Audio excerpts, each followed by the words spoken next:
Okay. Cool. Live. Are you a homosexual, Clay? I am. Yes, Mr. Trump, I am. No, is that true? Yes, it is. Okay.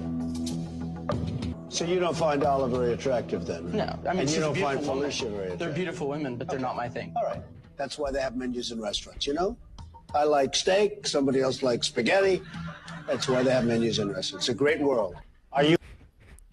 It's a great world, folks. Incredible world, an incredible world that we're all living in.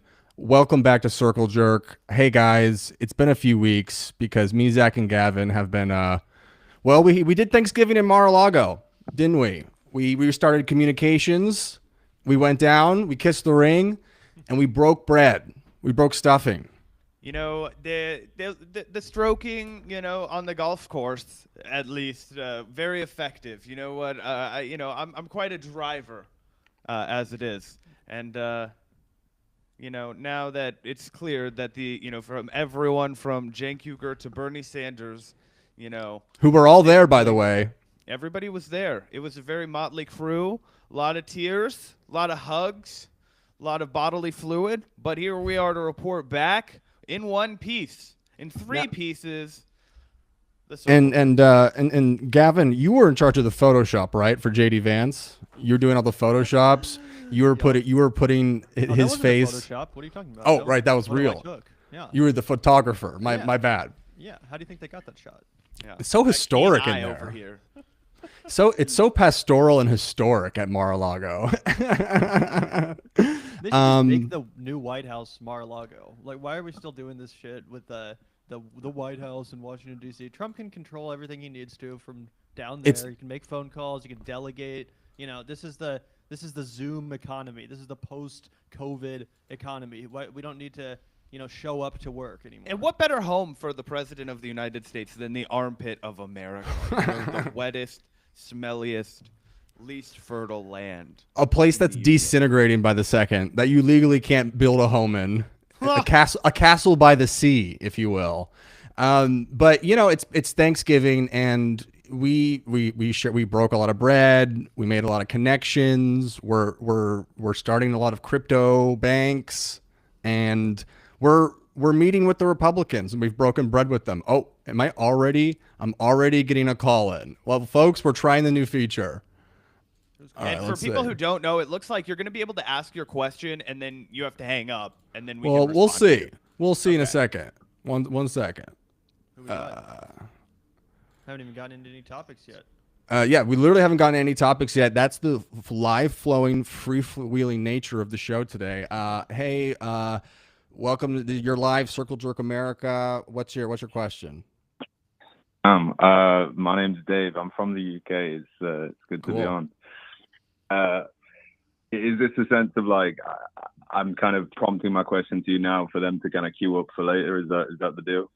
You ask the question, and there's no back and forth right now. You toss the question out, and we'll receive it. And you got to go back to the stream. No worries. Well, in which case, I was listening to the stream yesterday, and the concept of libertarianism came up. I've actually, not to sound like an edgy guy, but been reading a lot of Ayn Rand recently. Yes, let's go. And I actually, literally, I'm going to get roasted for this, but I've never read a book in my life in its entirety. And it was in the Lex Friedman, Javier Milei interview that I was like, holy shit, I need to give this a go. And I picked the worst book of all time to start with. Ayn Rand is like, I agree with to what she's talking about. I wanted to see if Zach or Gavin had any thoughts on any of the actual books themselves, and the kind of the mainline question being, the mainline question being, is it possible to be a good writer or creator, but also be wrong about the politics? Of course it's possible, but Ayn Rand is maybe the worst example, maybe the shittiest example of all time. I'm surprised you stayed awake the entire time you were slogging through that. Ayn Rand is a dog shit writer. It is a sin to write this. It is a sin to think things that no others say. It's like fourth graders being edgy. But we never would have gotten BioShock. Without Ayn Rand, we wouldn't have gotten BioShock, one of the greatest video games ever made. So she pushed a boulder up a hill, much like Atlas. I'm going to be honest. I've never read a word of Ayn Rand. I've heard all the stereotypes about how bad her writing is and all that kind of stuff, but I'm not going to lie. I've never read a single one of her books or anything like that. I don't agree with her philosophy, but to answer your question, I definitely think it's possible to be a good writer, even if I disagree with the ideas you're putting forward. People talk about how Cormac McCarthy was apparently a registered Republican up until the day he died. Never talked about it necessarily, but I think someone dug through his trash and found the receipts to his like RNC or whatever. Anyway, Cormac McCarthy, obviously I haven't read all of his books, but from what I've read, great author. I wouldn't say that Ayn Rand is on the same level as Cormac McCarthy, though, from what I understand. No, in fact, shout out to Mr. Thomas for making me an informed hater on this issue. He forced me and all the other pals in my 10th grade. Crank your gain. I don't care if it's peaking. Yeah, crank it. We're maxed out. You're maxed? All right. Yeah, that's as far as our dial will go. But anyway, shout out to Mr. Thomas. He made me read Anthem. It's one of the crappiest books ever. Very unoriginal. It's like beating a dead horse. Anything that was left to be evaluated after 1984, she doesn't have anything to say. It's really cringy writing. At the very least, you could love all of her ideas and still be like, man, I wish this lady had more colorful prose. I think Fountainhead and Atlas Shrugged are like fine, like silly little novels. I like that she wrote a curse for her boyfriend's penis. She wrote a very lengthy curse to curse her boyfriend's penis. I thought that was amazing. Like, she has put good art into the world if you're just looking at that piece alone. But I ultimately I think that plus BioShock makes her a net positive aside from libertarianism. Have you guys seen any of the Atlas Shrugged movies? They all suck. No, I heard they're like infamously bad though, like really low budget and shit. They're kind of like sci-fi movies or some shit. Yeah, they're it's always listed with like Catcher in the Rye and a few others as like famously impossible to film. Or like Megalopolis was like actually pretty Atlas Shrugged-y in terms of like its ideas. It was kind of like he read Atlas Shrugged and was like, sure, let's just do that. Folks, we're getting a lot of call-ins, and I've realized we should have a call-in section so we can talk about a few things, and then we'll open the calls again. I see all the calls coming in. If you have a call, I will call you back, maybe. Stand by, stand back. Hey, we just met you, and this was crazy. It was too crazy. Number. We'll call you maybe. Was too. But shout out to that guy who called in. I forget your name, man, but I do appreciate you calling in, even if you might not necessarily be on the same page as us politically. And hey, you got to start somewhere with literature, and it's a good thing to expose yourself to interesting ideas. So, I'm glad you called in. Thanks for sharing that, man. Yeah, if you're looking for a great read, by the way, go across the other side of the aisle and give it a chance. You're from England. Give George Orwell a try. Read Down and Out in Paris and London. If you like Anthony Bourdain, basically everything that Anthony Bourdain was inspired by to produce Kitchen Confidential, it's like Down and Out in Paris and London 100 years later, and also my mom is the editor for The New Yorker. I need to read that one. That sounds awesome, actually.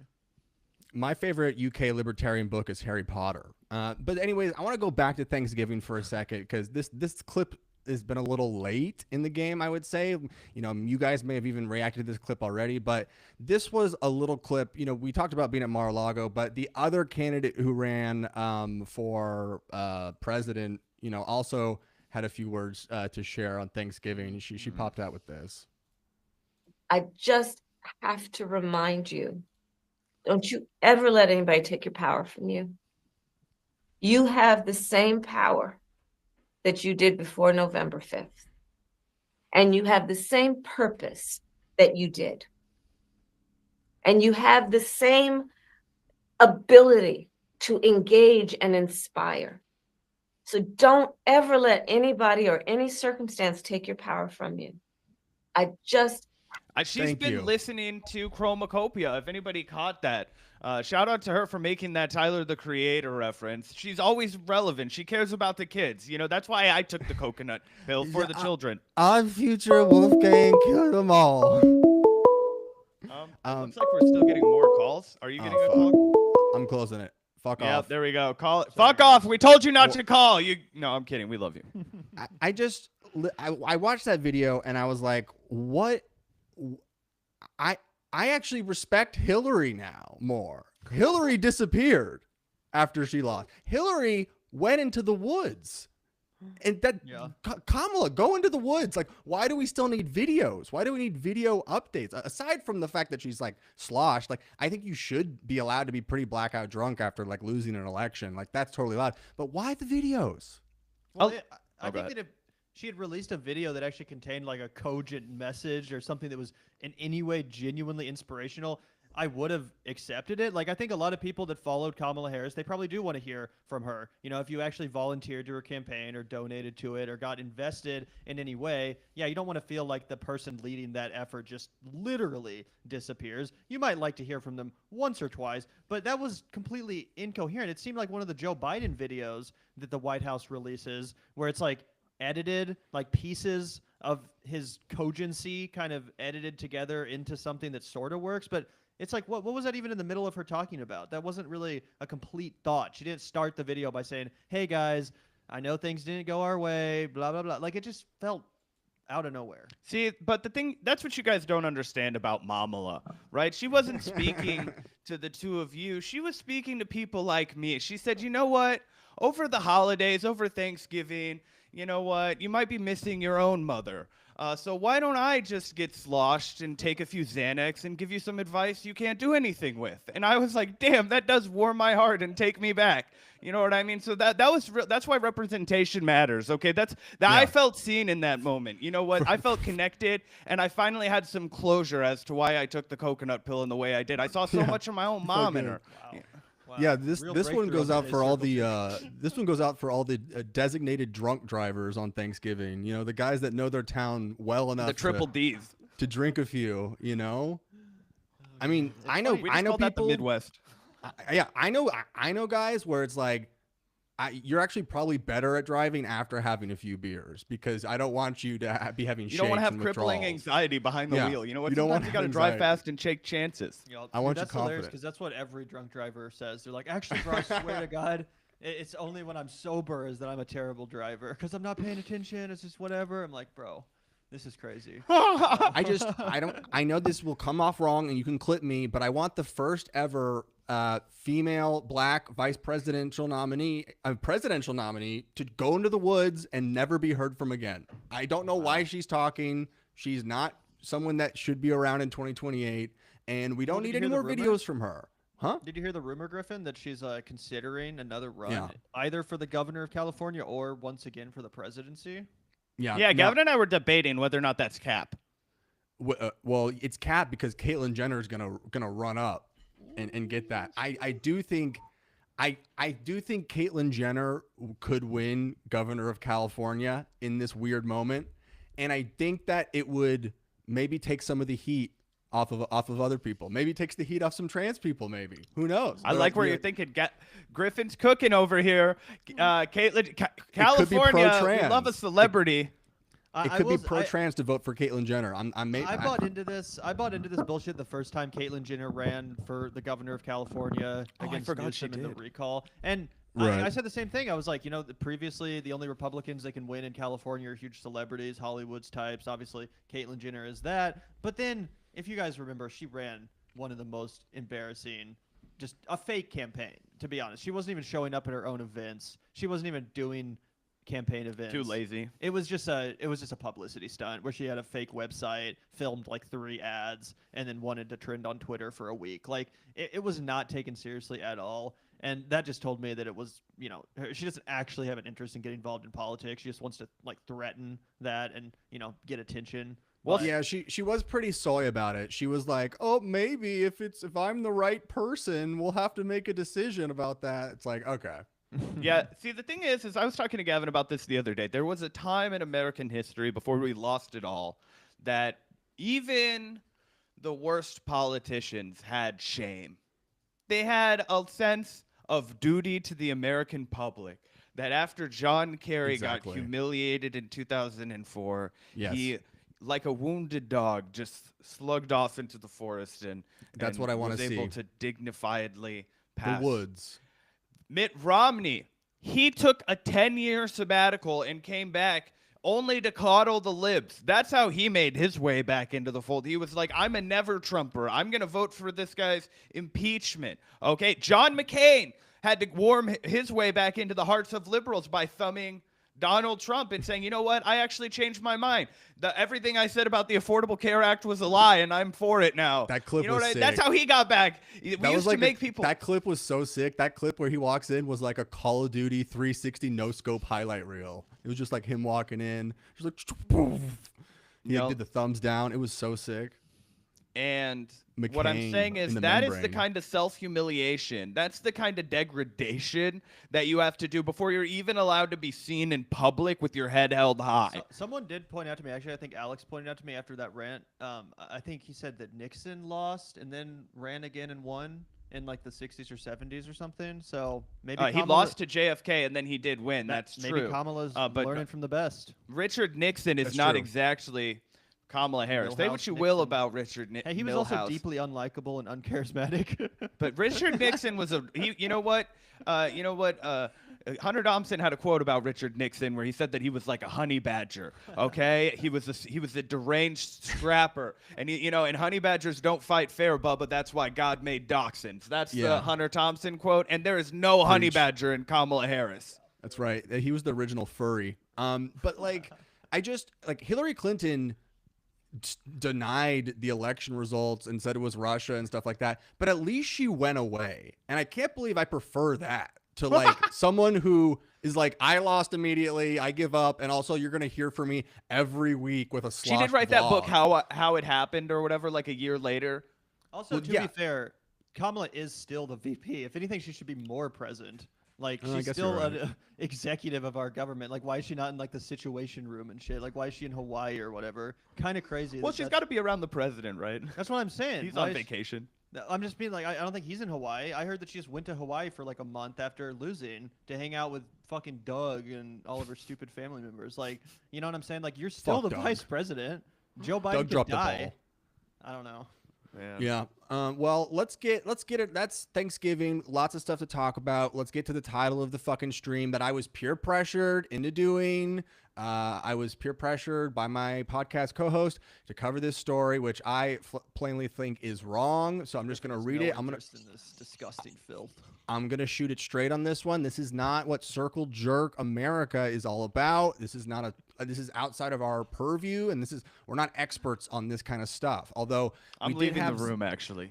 Well, Zach is going to go back to analyzing the footage. He's been overnight. He's been analyzing and breaking down all the footage. He's been trying to match faces, match skin tones. He's been doing it all. I'm going to read this story straight. Alleged sex tape of streamer Destiny Nick Fuentes surfaces online. And the tweet guy here says, I have watched this dozens of times, and I do think it is them.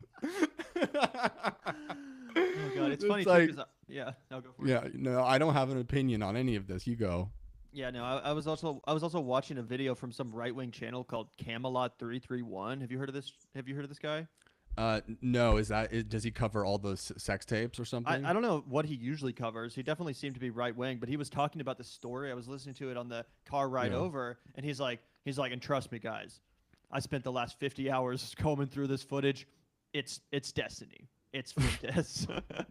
real like, degens right, have known this for a long time. I'll just say that. I'm glad that someone else did the public service, so I didn't have to look through the videos. But Camelot 331 is saying that it's pretty much all but confirmed. So now, but did you find this surprising? The chat here is saying it's not. That they're saying that it's someone else. Well, that's what I get for trusting a right winger. Yeah, I mean it's all alleged. That's why I put alleged in the title of the stream too. I now but let's say what if even if it were true, I'm firmly against any kind of revenge porn or anything like that. And I guess then people are saying what if this were true, what would the politics of this be? Is this giving in to the fascist right? Am I not allowed to have sex with someone with different politics? I think that's the core question that I'm trying to cut at here. Well, I think for one, part of the hypocrisy would be that Destiny's been going after people like Hassan for anti-Semitism to find out that he was literally sucking the cock of the world's most known, or at least America's most well-known Nazi. Be a little bit ironic, probably worth knowing. But what if it was a really like toothy blowjob? Like you were kind of like it was like you were getting one on him, because we don't know the politics of this. Well, it could have been a public service, Gavin. And here's what exactly. We don't, and the other thing is that point of personal privilege here. I've never been the kind of guy that would sleep with a Nazi. But Destiny seems like he might be down pretty bad. We don't know what kind of options he has, right? And you know, we have to talk about, do you have the right to stoop as low as you possibly need to in order to take care of what all three of us would agree is a fundamental human activity. Right. And to it's me, fundamental. The weird thing about this is because there's been all these Destiny leaks coming out. It's not just about the Fuentes thing. For like a week or so, and I'm not really sure who's behind it. Some people seem to think Destiny himself is behind it. But I'm like, what is really the point of leaking 50 hours of your sex tapes, some of which apparently are just him jerking off? Like, unless he just wants the attention that comes from being in the news because of a sex tape. So that's fair. Obviously, he wouldn't be the first person to do that. But in that case, it's not even so much revenge porn, right? If he's the one that leaked it, it's avenge porn. You're avenging for yourself. You're Avengers of leaking your own shit. So it definitely is weird, but a lot of people do seem to think that Destiny leaked it. And Zach, if you want to share that video that I sent you earlier, we have Destiny acknowledging. I like this angle, Gavin. I like this angle. I think if you see this video from Destiny, you'll get what I'm throwing down. And shouts out again to Camelot. This guy reminds me a lot of that Doctor Who that you like to, not Doctor, what's his fuck? That Dr. Disrespect. Dr. Disrespect. Who's now on Rumble. Dr. Disrespect now on cursory Rumble. glance, I get Dr. Disrespect vibes from this individual, but I don't want to put anything on him. So here is Destiny's response, and the way his facial expressions and his body language is leads credence to the fact that maybe he was the one that leaked it, but there is no evidence behind that. But let's hear what he has to say. Obviously, I'm not going to do a whole deep intro or whatever on all this. I will say that I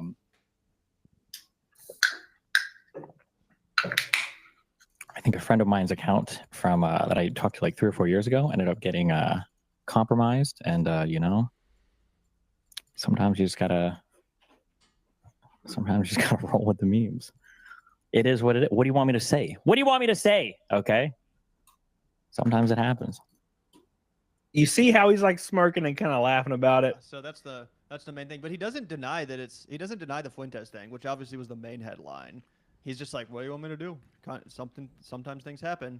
And also it's like, if this was these were pretty recent videos. They were like the sex tape in question. It's not like it's from 10 years ago. So it kind of seems weird to just blame your friend's laptop that got compromised. Why would your sex tape? It was Hunter Biden's laptop. It was Hunter Biden. Yeah, that's the final leak. There we go, Griffin. You got it. He connected the dots. I'm gonna connect them. He's This new wall. I'm gonna have the strings on. The thing for me is like, but like, you know, is it like who was the top, who was the bottom? Because that changes the politics of it too. You know, I don't know. I think that there's a lot of questions to this. Here's what I think it really reveals, everyone, is that if it is Nick Fuentes, what's the important thing here is that it shows how flimsy the politics of bigotry are. We can see that every massive piece of projection is actually a sign of insecurity. The people who are like, oh, we need heteronormative American politics more than anything else, and the people who make a big deal out of it, and they can't accept the fact that anyone else would live differently than them, they just reject it full hard. They're just like, nope, sorry, can't have it. Has to be a man and a woman. Has to be my idea. Has to be nuclear family. Has to be only sex for reproduction. All the stuff that crazy, outdated shit that they believe. That's the kind of stuff that Nick Fuentes was constantly pushing, right? He was, like casual sex is gay. Like it's all gay, blah, blah, blah. And it was just a way for him in his insane insecurity to kind of grapple with the fact that he himself was gay. Now, we can both have empathy for that and also understand that he's a horrible, hateful, bigoted person, and that's the end of it, right? It's like, okay, this pretty much exposes. Do you think that he's self-hating, though, or do you think he wants to hide it from his audience just because he's afraid of the backlash? Because it's not like Milo Yiannopoulos ever really paid any consequences for being the most flaming homosexual of all time. You know what I'm saying? I think it's self-hating for sure. Mm-hmm. I think it has to be, right? And again, it's like, I don't know. I mean, he seems pretty unabashed when it comes to everything else about his personality and saying things that are not popular. Like, it's not like it's not like he has shame in any other regard. So even if he did feel like this was something to be ashamed of, that's the only thing I run up against. I'm like, you're Nick Fuentes, bro. If you watch this guy's video, he's clearly not afraid to express his feelings. Yeah, I just think he uses it as a way of like putting some armor around himself, right? Like it almost like an extreme way of like self-deprecating him. What if it's what if it's like a long game where he's like, well, once we do martial law and lock up all the women, then there'll just be dudes around, and then maybe it's a long game for him. I'm not sure. I just want to pat myself on the back because 2 episodes ago I said that the Destiny Molina Nick Fuentes clip had Challengers vibes, and I'm sorry, that's a fucking half court shot that I took 2 episodes ago. So I'd like to pat myself on the back there. But ultimately, I think the title of the stream is evil. I think the thumbnail is evil. I think covering this story is wrong.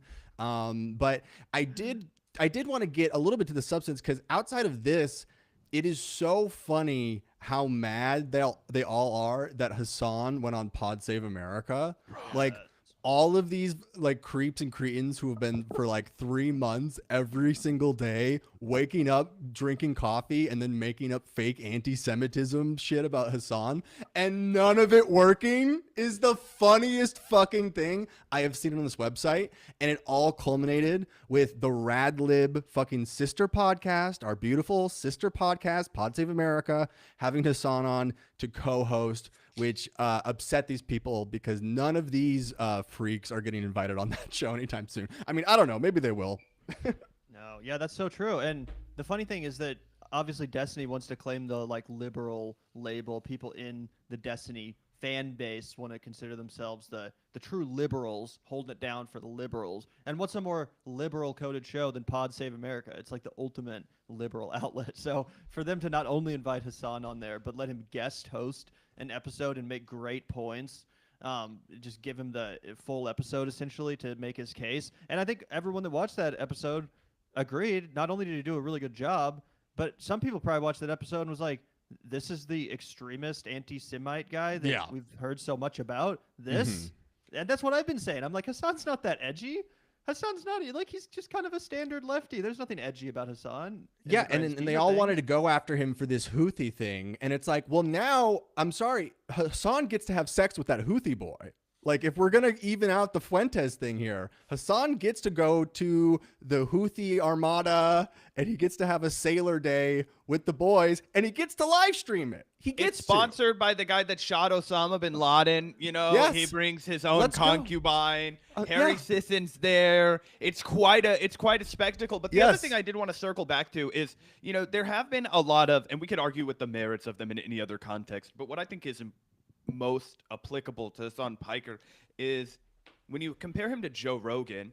The thing that really blew Joe Rogan up to like a new level was when they first tried to portray him as this radical guy. This is back in the day, guys.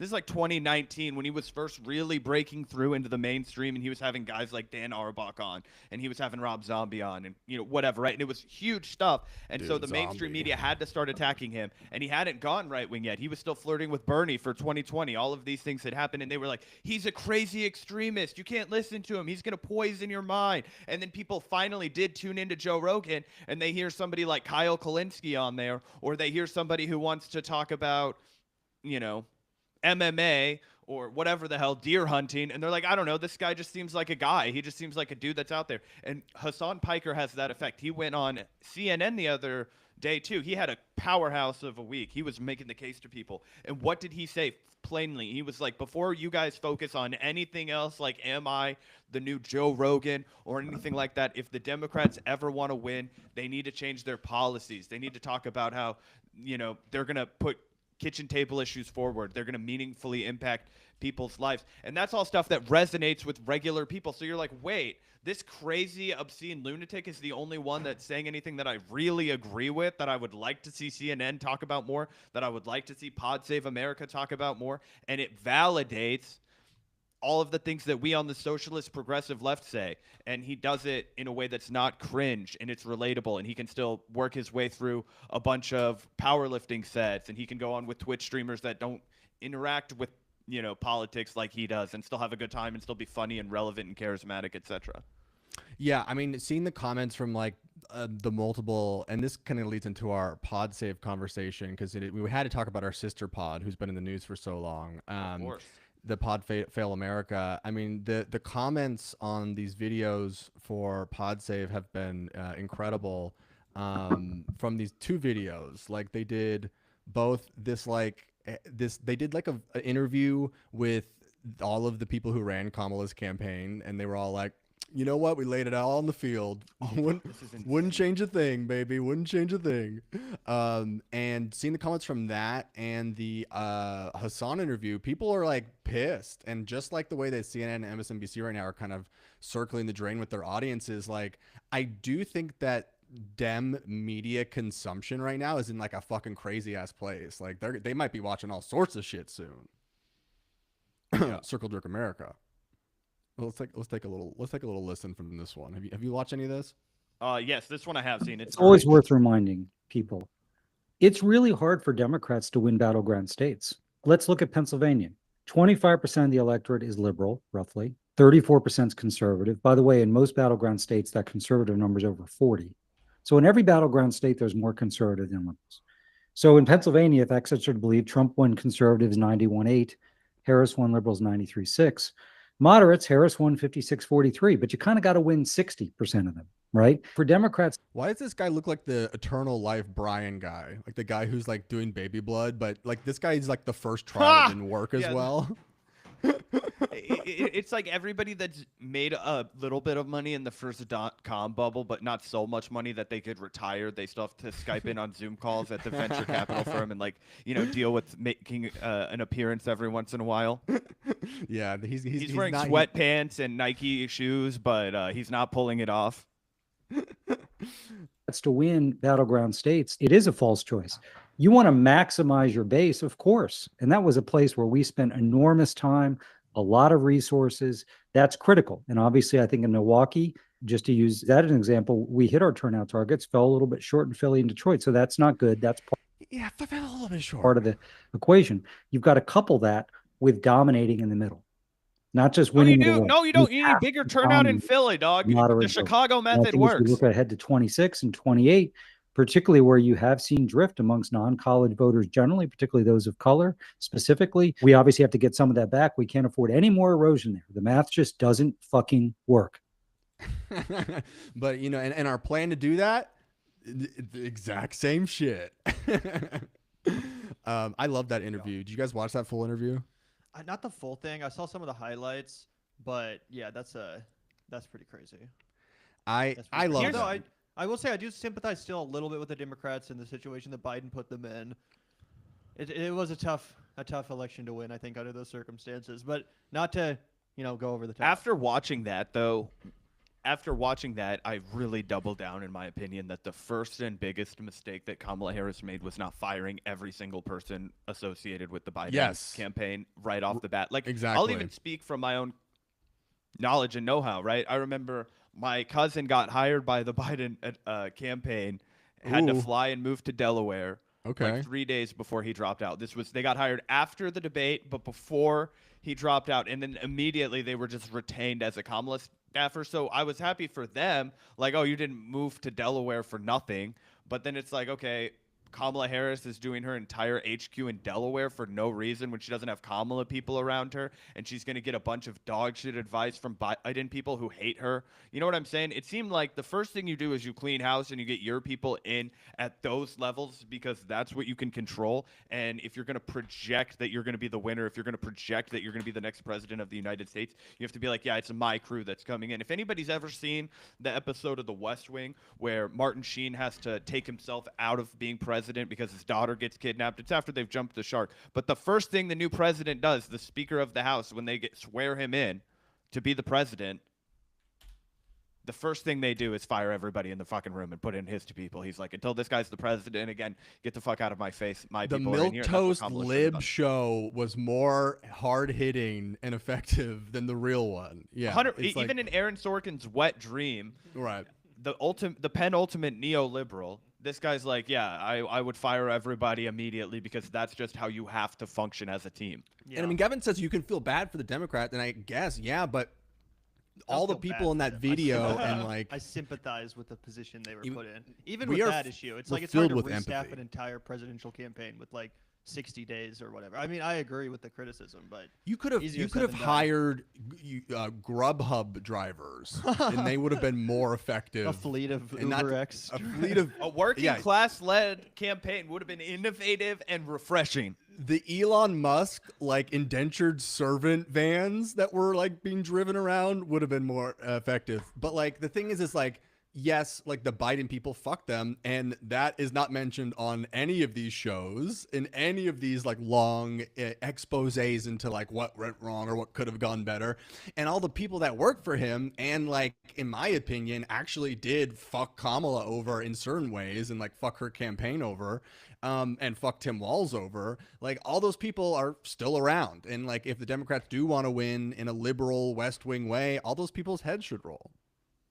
Yeah, but no, I agree. No one's going to kill him. I mean, they're holding the elections for the new head of the DNC right now. I think it's getting a little bit heated.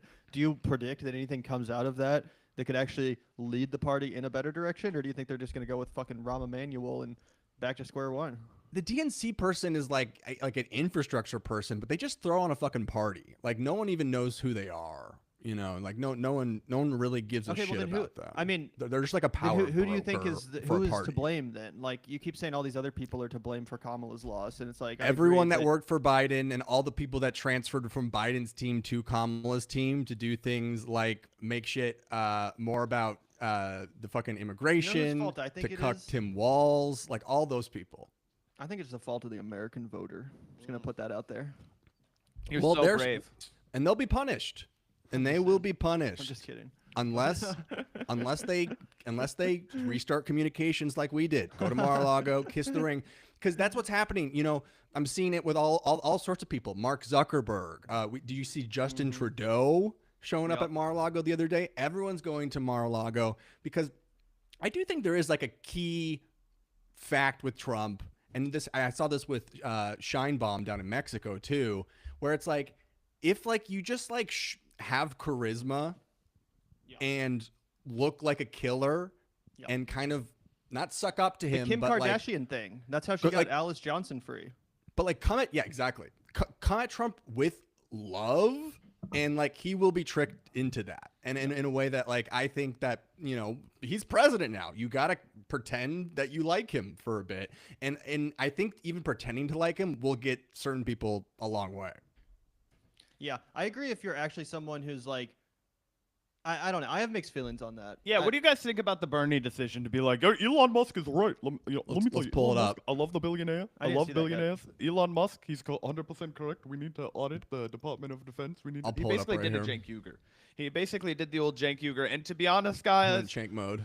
I don't love it. I think it's bad politics, right? Why, like, you're not going to curry favor with Elon Musk. He's not going to actually do this. What you're doing is you're giving a bunch of people like Elon and his brigade of Sims and the Department of Government Efficiency and Commerce, and you're giving all of these guys the ability to say, everybody agrees with us. All the real people agree with us. And they're going to co-opt Bernie Sanders' anti-establishment credentials, and they're going to use it for their own nefarious ends, and it's not going to be to cut the Pentagon budget. Because you know why, Bernie? Because Elon Musk is getting a fuck ton of money from our Pentagon budget. He's getting a fuck ton of subsidies to make rockets for his stupid fucking SpaceX. He's getting all kinds of handouts from the government. He was made the richest man in the world by government handouts, and Bernie Sanders knows that, and I don't know why he's so stupid as to play his hand so poorly. Yeah, my thinking, just you jump in go real first. quick. My only pushback is like I feel like the only thing that makes us a little bit different than someone who's just in media, some influencer online, like a political commentator, is that Bernie Sanders is a powerful person. Like he is in government, he is a senator, like it or not, he has influence.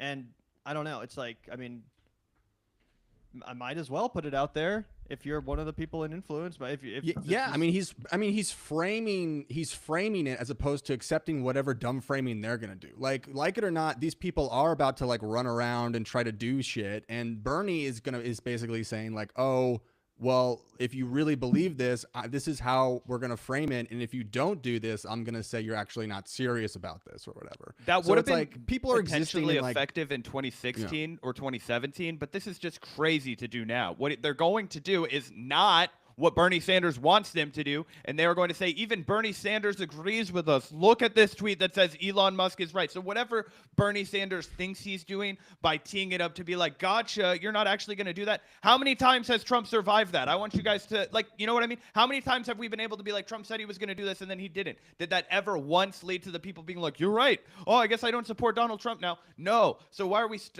we trying these dog shit tactics again? We already tried it for 4 years. It didn't work. We got Joe Biden for 4 years, and now we're back in the same shit situation. Well, I would say that the counter argument would be that that's not what was tried in the last 4 years. It was kind of just the resist at all costs and, you know, obstruct. So I don't know. I mean, that would be the counter argument. But largely, I see what you're saying, and I agree with that. I'm trying to do a little bit of devil's advocate, and I appreciate that, but all I'm saying is that, like, there were people that were trying to give Donald Trump the benefit of the doubt and shake the system up, right? There were people that were curious about, like, what happens if we just set the whole thing on fire, and the people who were honest about that the last time around kind of came to the conclusion that Donald Trump wasn't going to do that he was an establishment guy, that if you had any hope that Donald Trump was going to go into government and be a wrecking ball, he kind of gave that to the bird, and he did it again this time. Guys, he did it again this time with the entire group of people that he used to staff his cabinet. So I don't understand this idea that after we've already watched him give the middle finger to his own MAGA movement, that you think just because he gave Vivek Ramaswamy and Elon Musk the power of doing some bullshit Department of Government Efficiency so that they can pump money through cryptocurrency, and you want to validate that so that they can turn that around and market their stupid bullshit with Bernie Sanders' name? It's so dumb. It's naive, and Bernie's better than that. Bernie coin, we're doing Bernie coin, and we're stopping the woke mind virus. Me and my friend Elon, we've both lost many to the virus. The woke. Listen, I mean, maybe maybe. The only argument I would say is, like, I think that people like Trump and Elon, like, are just deeply sad people that want people to like them. And if Bernie thinks that he can get a meeting or convince them to crack one little thing or do one thing for him, and it takes a little bit of flattery, like, that is the political reality of losing, like, when these people are in charge. So, I mean, you can just be like, Elon Musk is evil for, you can be like, Elon Musk is evil. What percentage of a chance would you give it that they cut the Pentagon spending meaningfully under a Donald Trump administration? I would say, like, negative percentage chances. Is that a number? Exactly. So what Bernie did was he just offered his clout. What he just did was he offered cover to them as they do their bullshit. I mean, if you read, there's a 0% chance he gets his way. I guess if you just read the first sentence, which says Elon Musk is right, but the sentence, that's all anybody will ever give a shit about. And most people aren't gonna even see this fucking tweet, man. Twitter's cooked. Like, it's like, this is not like Congress bills or whatever. I mean, it is like a political take, but, like, I don't know. I don't feel super passionate about this. I just don't. I see why people, like leftist leaders like him, and why, like, Scheinbaum in Mexico are trying to a strategy that isn't just I agree with you about Scheinbaum. I agree with you about Scheinbaum. When Scheinbaum does it, it's smart. What Bernie Sanders just did was dumb as rocks. There's a difference in what they're doing, and there's a difference in their tactical maneuvering. Making Donald Trump like you and have a higher opinion of Mexico and not talk about it like it's dirt and be willing to do negotiations that are going to be symbiotic and mutually beneficial. As Claudia Scheinbaum, being able to use the fact that she's a woman and Donald Trump is putting in a smart woman's hand, that I think is smart. Bernie Sanders making a dog shit maneuver, we're getting walked like a dog here, being like, oh, I think Elon Musk is right about this, when we know that Elon Musk would never do anything about that, when we're talking about the richest man who personally profits off the military-industrial complex. When you, Bernie Sanders, are the anti-billionaire guy and you're going to allow... Well, maybe he would cut it because all those other companies are his competitors, and he's like, let's cut it so I'm getting the most and they're not getting as much as me. That could result in an audit going, you know what I'm saying? Except for the last time that happened, Jeff Bezos threw a fucking fit, and then they ended up giving a bunch of money to Amazon's counter competitor so that it wasn't monopolistic looking. Under the Democrats, right? That's true. Yep. So that's I guess what's going on with the Democrats. You know, they're still searching for their Joe Rogan. They're gonna be searching for a while, but it does seem like the audiences that watch Democratic programming are soul searching. Will they tap out? Will they tap into something new? Who's to say? Did we want to do the Ethan Klein thing, or can we keep moving? Because I wanted to talk about this FBI director. Yeah, we can probably move on. Are we going to switch over to the other channel at some point? Or are we going to? Yeah, why don't we? why don't we do some of the super chats right now? Sweet. Yeah, let's get those super chats answered and then maybe head on over to our other channel for the rest of the stream. Yeah, that works for me. Let me go ahead and set it up to raid while you guys pull up the super chats. Sweet. Give me a second. Where are they? Give it away, give it away, give it away now. Also, someone in chat said that our mics are very quiet. Yeah, it's because we're using Riverside. Okay. Sorry, Chad. Yeah. Circle Jerk, you'll have to turn up your volume. It's a different setting and system than what we use for We'll do something the different Vanguard. next week. I want it to be good. We'll fix it for you guys. Yeah, for whatever reason, the Focusrite that we use for our show and StreamYard, they make it really difficult to hear on Riverside. I don't know why. Okay, the chat function is not working. Can we read them off of YouTube? Yeah, let me go ahead and pull those up really quickly. I'm just gonna raid the. We got one from RJ. I can start things off. Thanks for the start $5, off there. RJ. RJ says the least Trump issue is government shutdowns. The height is invoking the military/martial law. Middle is tax cuts. What housing policy? Healthcare? Question mark. I mean, I agree. The biggest, I mean, one of the biggest threats that Trump, or one of the biggest, like, the worst things he could do would be invoking military and martial law. What do you guys think about the government shutdown thing? Because that was something that happened during the first Trump admin a few times, from what I recall. Yeah, I hope that we avoid that. I think the thing is that what I'm actually you're more anti-shutdown, brave. What I'm actually more worried about this time is the fact that because Donald Trump is quote unquote more popular and the libs are all like, oh, we have to be frenemies with him, that they're going to pass more horrible shit and they're going to let him get away with more horrible shit because they're in less of a resistance mode. That would actually be my biggest fear. Averting a government shutdown but passing really bad policy. Yeah. I agree with that. It definitely doesn't seem like it seems like the Dems have lost any desire to genuinely resist Donald Trump. I agree with that much. Boom. Super chats. Boom. I can't see those. But let me just read them from my control room also. Okay, cool. Let's see. It says Destiny and Nick Fuentes hooking up is so expected, says Bill Williamson. How dare you? I kind of I don't agree. It's not something I would have predicted, assuming this is real and not just total fake news. But I will say it makes more sense to me why Destiny was hanging out with Fuentes in the first place, if this is true. Because I always kind of wondered. I was like, what the hell? Like, what are you doing with Nick Fuentes? Like, why are you hanging out with this guy? Yeah. Like, I get the content's good or whatever, but it just seems so out of left field, even for Destiny. Now, knowing some of his proclivities makes a little more sense. And Griffin, if you want, you can just read them out and not share your screen because mine are only loading the last batch, but nobody can read them from our screen, so we can just go full screen with the cameras if you want. Okay. Well, whatever you guys want to do. But shout out to that person. Who was that again? That was Bill Williamson with the $2. Shout out to you, Bill. Thank you so much. Shout out to Jackson for the $1.99. I see this one. After Trump pops the economy, won't any Dem win? Griffin, Gavin. There's a case for that, and it's kind of scary because it could give the Democrats the excuse to basically just run another terrible campaign, run someone like Gavin Newsom or Pete Buttigieg, and because of how fucked up the country is by 2028, people will just be like, yes, please, back to normalcy, just like with Joe Biden. Once again, we could squander a real opportunity to get like a serious lefty, a populist in there. Because, again, people's expectations are going to be so low that a guy like Gavin Newsom or Pete Buttigieg will seem like a welcome return to normalcy. Plus, a lot of these, like, incel, like, Trumpers, like, are gamers. And if games go up in price, graphics cards get more expensive, you're going to hit them where it hurts. I think that could really ruin the new Trump youth vote. Do you actually think this tariff stuff's going to go through, Griffin? Do you actually think that's going to happen? I want to get us like an expert on. I'm gonna try to get us like a Matt Stoller or maybe like a Jeff Stein, someone who actually understands money. But because they all like what I've heard from them is they think it's happening. But like I don't know, like the Republicans I talk to, and this is a quote, so don't get mad at me, guys. I'm quoting someone when they say this, but they all tell me don't underestimate the retardation. That like there's a lot of big promises in 2016. And everything got real scuffed. So we'll see. Yep. Some people are saying, don't get it twisted.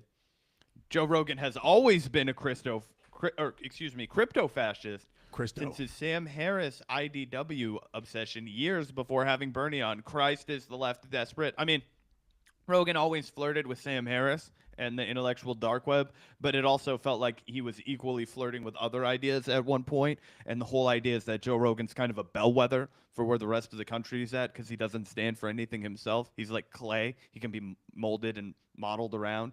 And so I think that we lost the battle of the culture war. We lost the battle of being popular as the left. And when that happened, Joe Rogan went a whole on right wing. You don't think he can be remolded and reborn? He might be able to. I haven't given up hope. Yeah, that's right. We're gonna go on and we're gonna get mad at him, and then he's gonna be like, "I'm sorry, guys." I think the Joe Rogan specifically, it has more to do with the UFC than anything, as we've talked about. The UFC has just become such a MAGA thing. It's become such a culturally, like a MAGA aligned cultural thing that I feel like that's a bigger part of Joe Rogan's evolution than anyone wants to talk about for some reason. But I also agree with Zach that post Bernie, the left just hasn't really had any cool leader to represent us when it comes to the podcast space. Like, who's the cool lefty politician going on a place like Joe Rogan? John Fetterman, that's the best we have. Like, oh god. And what's he going on? Like Barry Weiss's podcast? Like he went on Rogan. Oh, he did a terrible job. Did a dog shit job. How long was that? His brain is so cooked. I know, dude. I'm like, how the fuck are you? Like, who's advising you to go on a 3-hour podcast? Fuck, I know. Fire that person. Let's see. Do we have any more quick ones that we want to read out? Sorry, everybody. Yeah, we got some. After who's silly? Who's Billy? $2. Pedro the Lion. Much debated subject. Yeah, you'll have to kill us to find out. Yep. Who said that one though? Pedro the Lion. That was from Pedro the Lion. Pedro. Yeah, he's so mad at you guys. It's so funny. Oh, Jank. Yeah, it's crazy, right? It's just don't stop reading comment and stop like I will listen to a clip of him recently that was really funny. He said that he like killed Jimmy Dore and stuff like that. Did he thinks he like defeated all these channels or something? I'm not. Is that even what they're known for? I don't think so. Right. All the channels that they created, like Jimmy Dore. yeah. It's like I've killed all my sons. Yeah. Shout out to RJ for the $2. Apart from Sam, old head libs are sane washing Trump. A lot of them are. Jank's definitely doing it. Yep. Pedro paid for a membership. He says, "Please clap." Woo-hoo! Shout out to Pedro for finally paying for a membership. Yeah. And by the way, on that note. Wait, is that? Oh yeah, okay. I didn't know if that was being controlled by us or Griffin. But on the note of the libs that are kind of like sane washing or they're kind of gone to the Trump side or whatever that super chatter was referencing, it actually made me think of something that I feel like no one acknowledged, myself included, but now it's kind of hitting me. I think JD Vance was actually kind of a brilliant pick for Donald Trump because everyone hyper focused on this. He used to hate Donald Trump. He used to think Trump was a fascist. And guess what that signaled to a lot of people? They said, oh, yeah, me too. I also in 2016 was really scared of this guy. But J.D. Vance gave them permission as a fellow highly educated elite former liberal to be like, yeah, it's okay, guys. Come with me. It's all good. It's nothing to be afraid of. It also made the libs outraged. I think like there might have been like a meta few people who did that, but ultimately I think him just like going on TV all the time and just like in the same way that like when Trump goes on Theo Von for 3 hours, he can't seem that scary. Like JD did get better at this. He got better over time and ended up pulling off like a weird little boy look that was like kind of charming. Like he'd like paint your fence, but he might like pickpocket you still, but it's kind of charming in a way. Like, I don't know, like he definitely like a little rascal. And I think enough people was like, well, he's normal enough. And ultimately after seeing the fucking octogenarians in the Democratic Party, like feeling someone that's like actually young, I think was like a huge thing for people. Yeah, I guess. I just think that I see that are like people made so much out of the fact that JD Vance was a never Trump guy. They had all those stupid TikTok dances and stuff, right? And I feel like, as I've said on the show a million times, I also know a lot of people in my life that were never Trump guys or never Trump girls not that long ago, and I think in that way JD Vance is kind of a symbol for a lot of Americans. It makes you know? my stomach churn, but I think you're onto something. And I also think that the other part of it was while we were all melting down and talking about how crazy and deranged it was, everything that Trump and JD had said about immigration and abortions and all that kind of stuff. Again, it just kind of like took people's eye off the ball. It was like, oh, I like it when the libs are triggered. I hate Joe Biden. I hate Kamala. Like, again, it just water off a duck's back. The Teflon Don thing was able to protect JD. I don't know if it was accidental, like he just became a good VP pick, but I mean, you might be right. It's baffling. Well, on that exciting note, one last one from Griffin's Larry muted, R. I think we lost Griffin's audio really quick. Uh-oh. Does look like we have a few more. Are you back, Griffin? Hey, not hello? hearing him yet. I heard you. Oh, you can hear Griffin? Hear Griffin? Oh, there we go. No, sorry, that was my bad. Hey, hell yeah. DIY podcasting. Last one, Larry R. with thank you for the $5. Do you think the anti-Semitism stuff backfired on Destiny and Ethan, as Hassan was asked to address it on CNN and his response was reasonable sounding? Yeah, I mean, it's just been a comedy of errors for the cancel brigade. Like, I've never seen a canceling just like hit the cement fucking what is the tunnel painted on the cement wall like of a cancel brigade smack. Like, oh, it's been so great to see, because for a second I actually thought that Twitch was going to be in trouble. Same. All right, I'm putting up Collins again as we transition over to the other side of the stream, where we're going to be talking about some of the new Trump admin picks. We're going to be breaking them down. We're going to be looking directly into the eyes of Kash Patel, the nominated new FBI director, and a few other stories over there on the other side of the stream. But the call-ins are open. Give us a call. We'll see how it works. Absolutely. And shout out to the last super chatter, Omega Shenron, for the Berserk lovers. I still feel like we were betrayed by someone who had the Behelit and is waiting till the eclipse to use it to screw us. That sounds like a reference I don't understand, but shout out to you. No, a Berserk lover, I am not. It was poignant. Greatest story ever told. Greatest story ever penned to paper, Berserk. And yes, hopefully we get a Behelit for the left, because right now the Behelits have all been opening up darkness realms for the conservatives. It'd be nice to open up one for neoliberalism. Yeah, absolutely. Shout out to everybody that's tuning in. We're about to raid over to the Circle Jerk America channel. So if you're watching on the Vanguard channel, you're about to be watching over on the Circle Jerk America you're channel. About to be fucked. If you don't end up there, just Google or put in your YouTube search bar Circle Jerk America Live. Just Google it. Just Google it. Yep. And do we maybe want to like take a screenshot of these super chats or something so we can respond to them at the end of the? We got a few more here. If you guys keep sending super chats, unfortunately, no, you'll need to start sending over. Okay, can you still get them? Because I'm screenshotting these now. But we're about to be rotating over to. I got them on a screen. I got them on a screen for you guys. Cool. We got a call in here. Let's go. Cool. Are we on the other channel now? Here, I gotta end this one, and then we will be. Cool. Dope. Go now. Boom. All right, I think we're all over to Circle Jerk America channel. And now we're ready to start taking calls over here. Sweet. Gangstar. All right, let's see. We got a call. Hold and accept. Call from Leslie. Yo, what's up, Leslie? Press 1. All right, let's try it. 1 second. Hey, Leslie, are you there? Leslie, what up? Yes. Does it work? It's working? It's working, Leslie. You're on air. Awesome.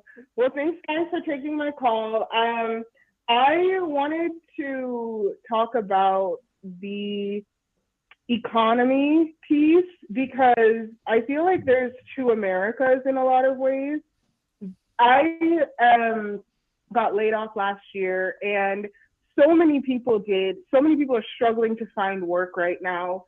And it really rubbed me raw hearing people talk about how, and I'm a lid, like I am a progressive, I'm watching this channel, I'm watching all the channels, Sam Cedar, all the above. And so, I mean, it's self-selecting, but yeah, like I'm constantly you know, like these are my values. But it was just one of the, and I did vote for Kamala, but it was just one of those of like, I don't know if maybe, you know, Cenk and all of the rest of them don't know many people that were from the working force that their entire, it was just like, they just assumed it to be true. No one challenged that. That's the part that rubbed me wrong. Like, is it that there's an out of touch piece? Because so many people were laid off in droves. So many people lost work. So many people all over the internet are talking about how they are struggling to find work right now, how expensive things are. And it just seemed like a lot of the people who talk about being the most connected to the American people, just, I guess they didn't have any friends that it affected, because it was just like, what do you mean it's a good economy? What do you mean everybody's doing fine? What do you mean? You know what I mean? Sure. It was a little bit of, they were gaslighting us about the economy. All right. Thank you, Lisa. Is that any last thoughts before we answer the question? Nope. Thank you, guys. Thank you, Thank Lisa. you. Yeah, thank you. Really appreciate that. I mean, I agree. I feel like we both talked a lot about that being a major reason why the Democrats lost. Yeah, and I think that it's wrong for people to double down on it. Even people that I like I saw Mehdi Hassan, when people would say, oh, it was the economy that cost Kamala Harris the election, he would point to all of these obscure numbers that proved that the economy was actually on a rebound since Trump left it in the pandemic. And it's like, that doesn't matter, because that doesn't impact how people actually live. That doesn't impact how people perceive the world around them. What's the most perceptive element of that? Grocery store prices were through the roof. Basic goods, gas prices going up over the, that's always a conversation, right? People having to pay higher electric bills because of privatization. We have all kinds of things that make people's lives more expensive, and yet they're not getting paid anymore. It's harder to find work. The minimal effort that there has been from our government to provide people with things like healthcare and better working conditions has oftentimes backfired because of the loopholes that are woven into the fabric, right? Let's talk about the Affordable Care Act. What did that do? It said, okay, if you're going to have a full-time employee, you have to offer them a healthcare plan. Sounds really good on paper until you realize, well, if they just cut you and only schedule you 28 hours a week and they have a bunch of part-time employees, and they don't have to offer a healthcare plan for everyone. So that creates more part-time work. So then you have to have 2 or 3 part-time jobs to survive, because nobody's hiring full-time work. Well, what happens if halfway through this monologue, I'm addicted to fentanyl and I'm on the street? 100%. You know what I'm saying? So, I don't know. Yeah, I also think the Democrats are just like Democratic candidates, specific like corporate Democratic candidates, not necessarily people like Bernie, but people like Kamala, Biden, folks like that. They have a real problem with just admitting that things are bad right now. They can't just come out there and be like, yep, things are bad. And we're going to make them better. I feel like in their eyes, that makes them sound like a demagogue or something, like this is just populist demagogue, just like telling people that everything sucks and that they're going to make it better. But you kind of do have to do that if you're running for president and you want people to come out and vote for you, because, yeah, a lot of people's lives could be improved, and a lot of people are suffering, and a lot of people are feeling like the country's going in the wrong direction, not the right direction. So to at least get on those people's level and be like, hey, obviously, I might not be able to understand it specifically, but I know it's bad, and we're going to make it better. We're going to work to improve your conditions. I feel like there needs to be more of that from the Democrats. But I also have to say, on the other side, it's not like the Republicans do a great job either. Like, I thought there was numerous examples on the campaign trail where Donald Trump basically did the same shit, where people asked him serious substantive questions about the economy and about how he was going to improve the economy, and he would respond with stupid culture war answers or talking points about drill baby drill, and it's like he also didn't provide any real solutions. What I think it came down to was people projecting what they wanted to onto the bullshit he did put out there, like tariffs. Everyone hates taxes, even lower class people, even middle class people. No matter how much you make, you hate taxes. All of a sudden there's this new idea being floated by billionaires like Elon Musk that actually tariffs are the way to go. Tariffs, not taxes. So to a lot of people, they say, oh, maybe that means I'll have to pay less, out of my check. Who knows? It makes the same argument that Matt Taibbi famously made back in the early 2000s. I think he made this case in Bush Like Me, but it could have been a different piece of his, where it talks about how, of course, regular Americans hate the government because every time they have to interact with the government, it's a huge pain in the ass. They don't understand. They never get exposed to the fact that the reason the government is all fucked up is because it's actually doing favors for the people who also claim to hate it. You know what I mean? Yep. But the billionaires get a different sense of hatred, Yep. Oh, 100%. People blame the government for everything. Yeah, I mean, it's like if you just came at them with like a few things that they were actually going to do. I saw on CNN people were like, "Well, we tried running on policy. We offered if you're a 20-year-old that you can sign up for a raffle if you live on the third block of your local town to maybe get $5,000 rebate on your next tax thing if you buy a house." Like it was total bullshit, like gobbledygook. Like they didn't actually run on any of that. I know people are trying to call. We have Joe here on the line next. Let's get him up on the stream. Let's go, Joe. Joe, what's up? What's going on? You're live on Circle Jerk. What's happening? Joe What's your Biden question? Or Joe Rogan? Hi, how's it going? Just wanted to echo a bit of what that woman's saying, but in my specific case, I was actually, so long story short, I work in IT and stuff like that. I work for a company. They're not trying to pay too much, X, Y, Z, dot.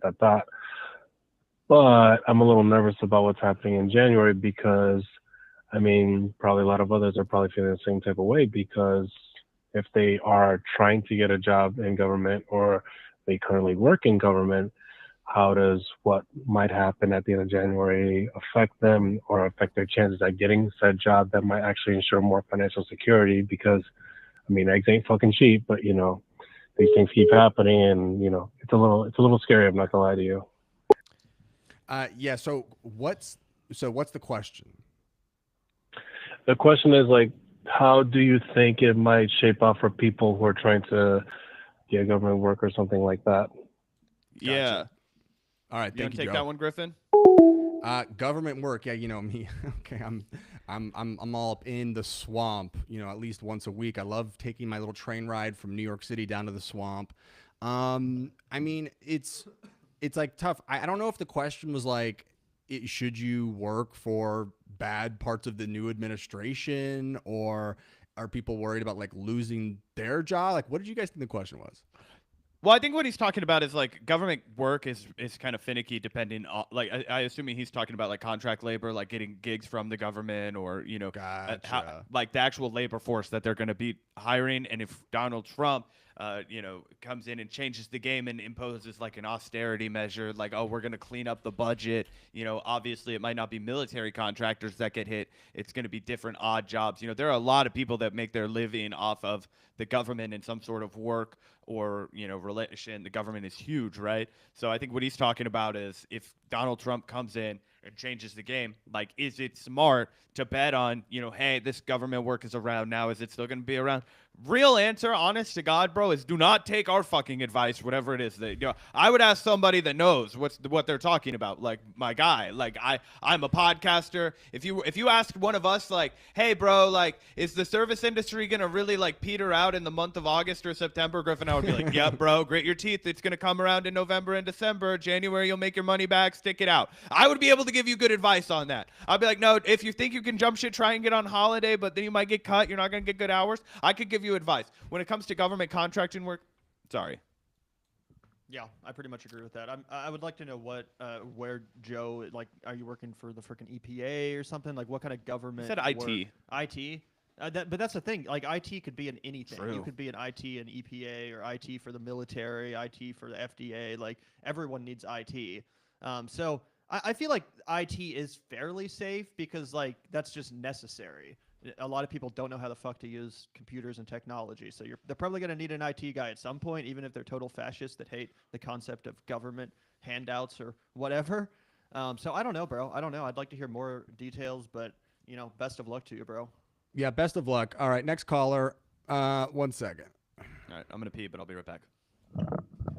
Yeah, get your pee on.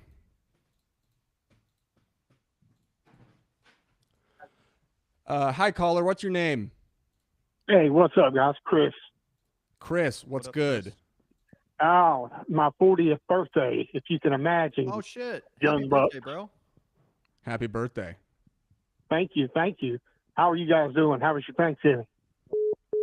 Now, personally. It was fantastic. We're going to have to keep it to just the question. Let's do it. We can't, okay. we can't do the back and forth until we get back up on the stream. It's his birthday, Great. Griffin. Come on. I'm sorry. It's his birthday. I fucked up. I'm sorry.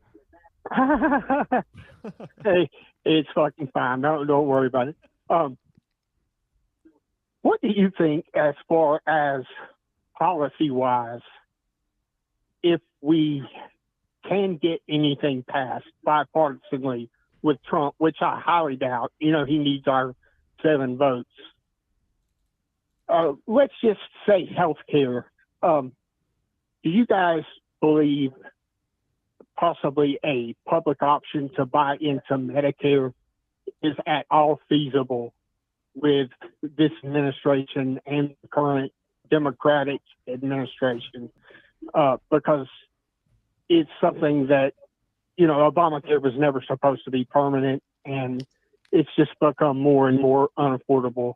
And it seems like this is the most logical step. It sucks what Lieberman did to mess it up, but Biden never brought it back up. And healthcare is something we desperately need.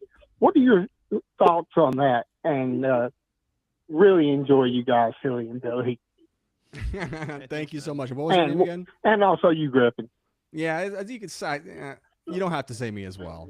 We all know who you guys are here for. Griffin is the heartbeat of the show. And what was your name again? Chris from North Carolina. Chris, thank you for calling in. Happy 40th. And thank we'll see you soon. Bye. All right. What do we think, All of guys? our favorite callers are from Carolina, if you've paid attention to the Vanguard lore. Good state. Is Trump going to be is he going to make Medicare great again? Is that on the Trump docket for the next 4 years? Is Dr. Oz going to make Medicare great again? He's going to make Ozempic mandatory. Have you guys seen Alex Jones? Oh my God, it's horrible. Holy shit! Let me pull it up. I saw another lady, that lady who was on Euphoria, who was plus sized. She apparently is on Ozempic, and is that's Ozempic. That's not all natural. I think people were saying it was Ozempic because they were like, apparently she used to be a huge cheerleader for the body positivity movement, and then they were like, as soon as Ozempic became available, all of that evaporated. But in regard to Chris's question, just real quick. We need to hear from our commander in chief. We need to hear from the president-elect on. Look how horrifying that is. This. Because, it'd be better to go ahead and announce that a ceasefire proposal's been made. This is the leftist Joe Rogan. Shit, dude, it's crazy. He's you can tell he has to pay a fine though, because the egg shape going on here. I think it's going to get more pronounced over the years. That's quite a round top he's got going on there. Dude, that doesn't even look like Alex Jones anymore. That freeze frame that you had where he was like going like this. What is going on? It's not fun when he's not like cherubic. He needs like the cheeks and the weight, or it's just upsetting. I'm angry. Yeah, it'd be kind of like if Cenk Uygur was skinny all of a sudden. It just wouldn't work. Anyway, started to derail. Medicare, what's happening with that? Let's get down to the serious issues. I think, and a lot of people in high places of esteem that I really value their opinion, it's been put forth that instead of expanding on policies like healthcare or anything like that, what we really need to do is eat a little bit more sushi, some fermented vegetables and rice, and adopt the Japanese diet. Many people on Twitter, they said, wow, I went to Japan, no fat people here, public transportation and no crime. Wow, now I do love socialism. And I think that a mixed market is actually the way to go. Many inquisitive minds arriving at that conclusion. And, in the same way that Bernie Sanders likes to cheerlead and gas up Elon Musk, I'm going to gas up these fine free thinkers. Yeah, I mean, listen, the first step to Medicare is everyone takes their shoes off before they go inside. That's the first step at the house party. Yep. And then after that, we'll dignity. See. Yeah, but ultimately, like, it is funny how, real serious answer on the Medicare thing real quick. It's like, it was the most popular. It's the healthcare thing is the reason any of this exists. It's the reason that you guys do a show. It's the reason Bernie Sanders existed. Like, it's the reason for all of this that people don't like their healthcare. And it seemed like once Bernie was over, people were like, oh, people hated Medicare for all. They thought that was annoying. Like, let's not do that again. And it's like, it is that one easy trick to win an election, because even if you don't get to do it through whatever machinations because of the bullshit, like, people will still respond to that. So next person who wants to pick that one up, it's kind of an easy win. Yeah. Yeah, although there are a lot of people out there that are super brain poisoned by the propaganda for private healthcare, and that are genuinely convinced that their prices are going to go up, and that they're going to have to wait like 4 months to see a doctor, and all this stupid crap that's obviously not true. So that is annoying to deal with, but I agree. I wish that more candidates would run on it, because it's obviously one of the most necessary policies that could possibly be enacted. And would put us more in line with other developed countries for sure. But yeah, I'm not optimistic. I have to be honest, man. I hate to say it, but I don't buy into not I don't really optimistic. buy into the whole like there's a big faction of people who like really adore private healthcare. Usually it's like these polls where they like, you know, if you ask them like, do you believe like healthcare should be free and a right, everyone agrees. But then if they ask like in a different way where they're like, do you believe that the doctor can live at your house then with Medicare for all? He has to you have to live in a bunk bed with your doctor. And people are like, I don't know about that. That's like, a constitutional violation. I have a right to refuse quartering.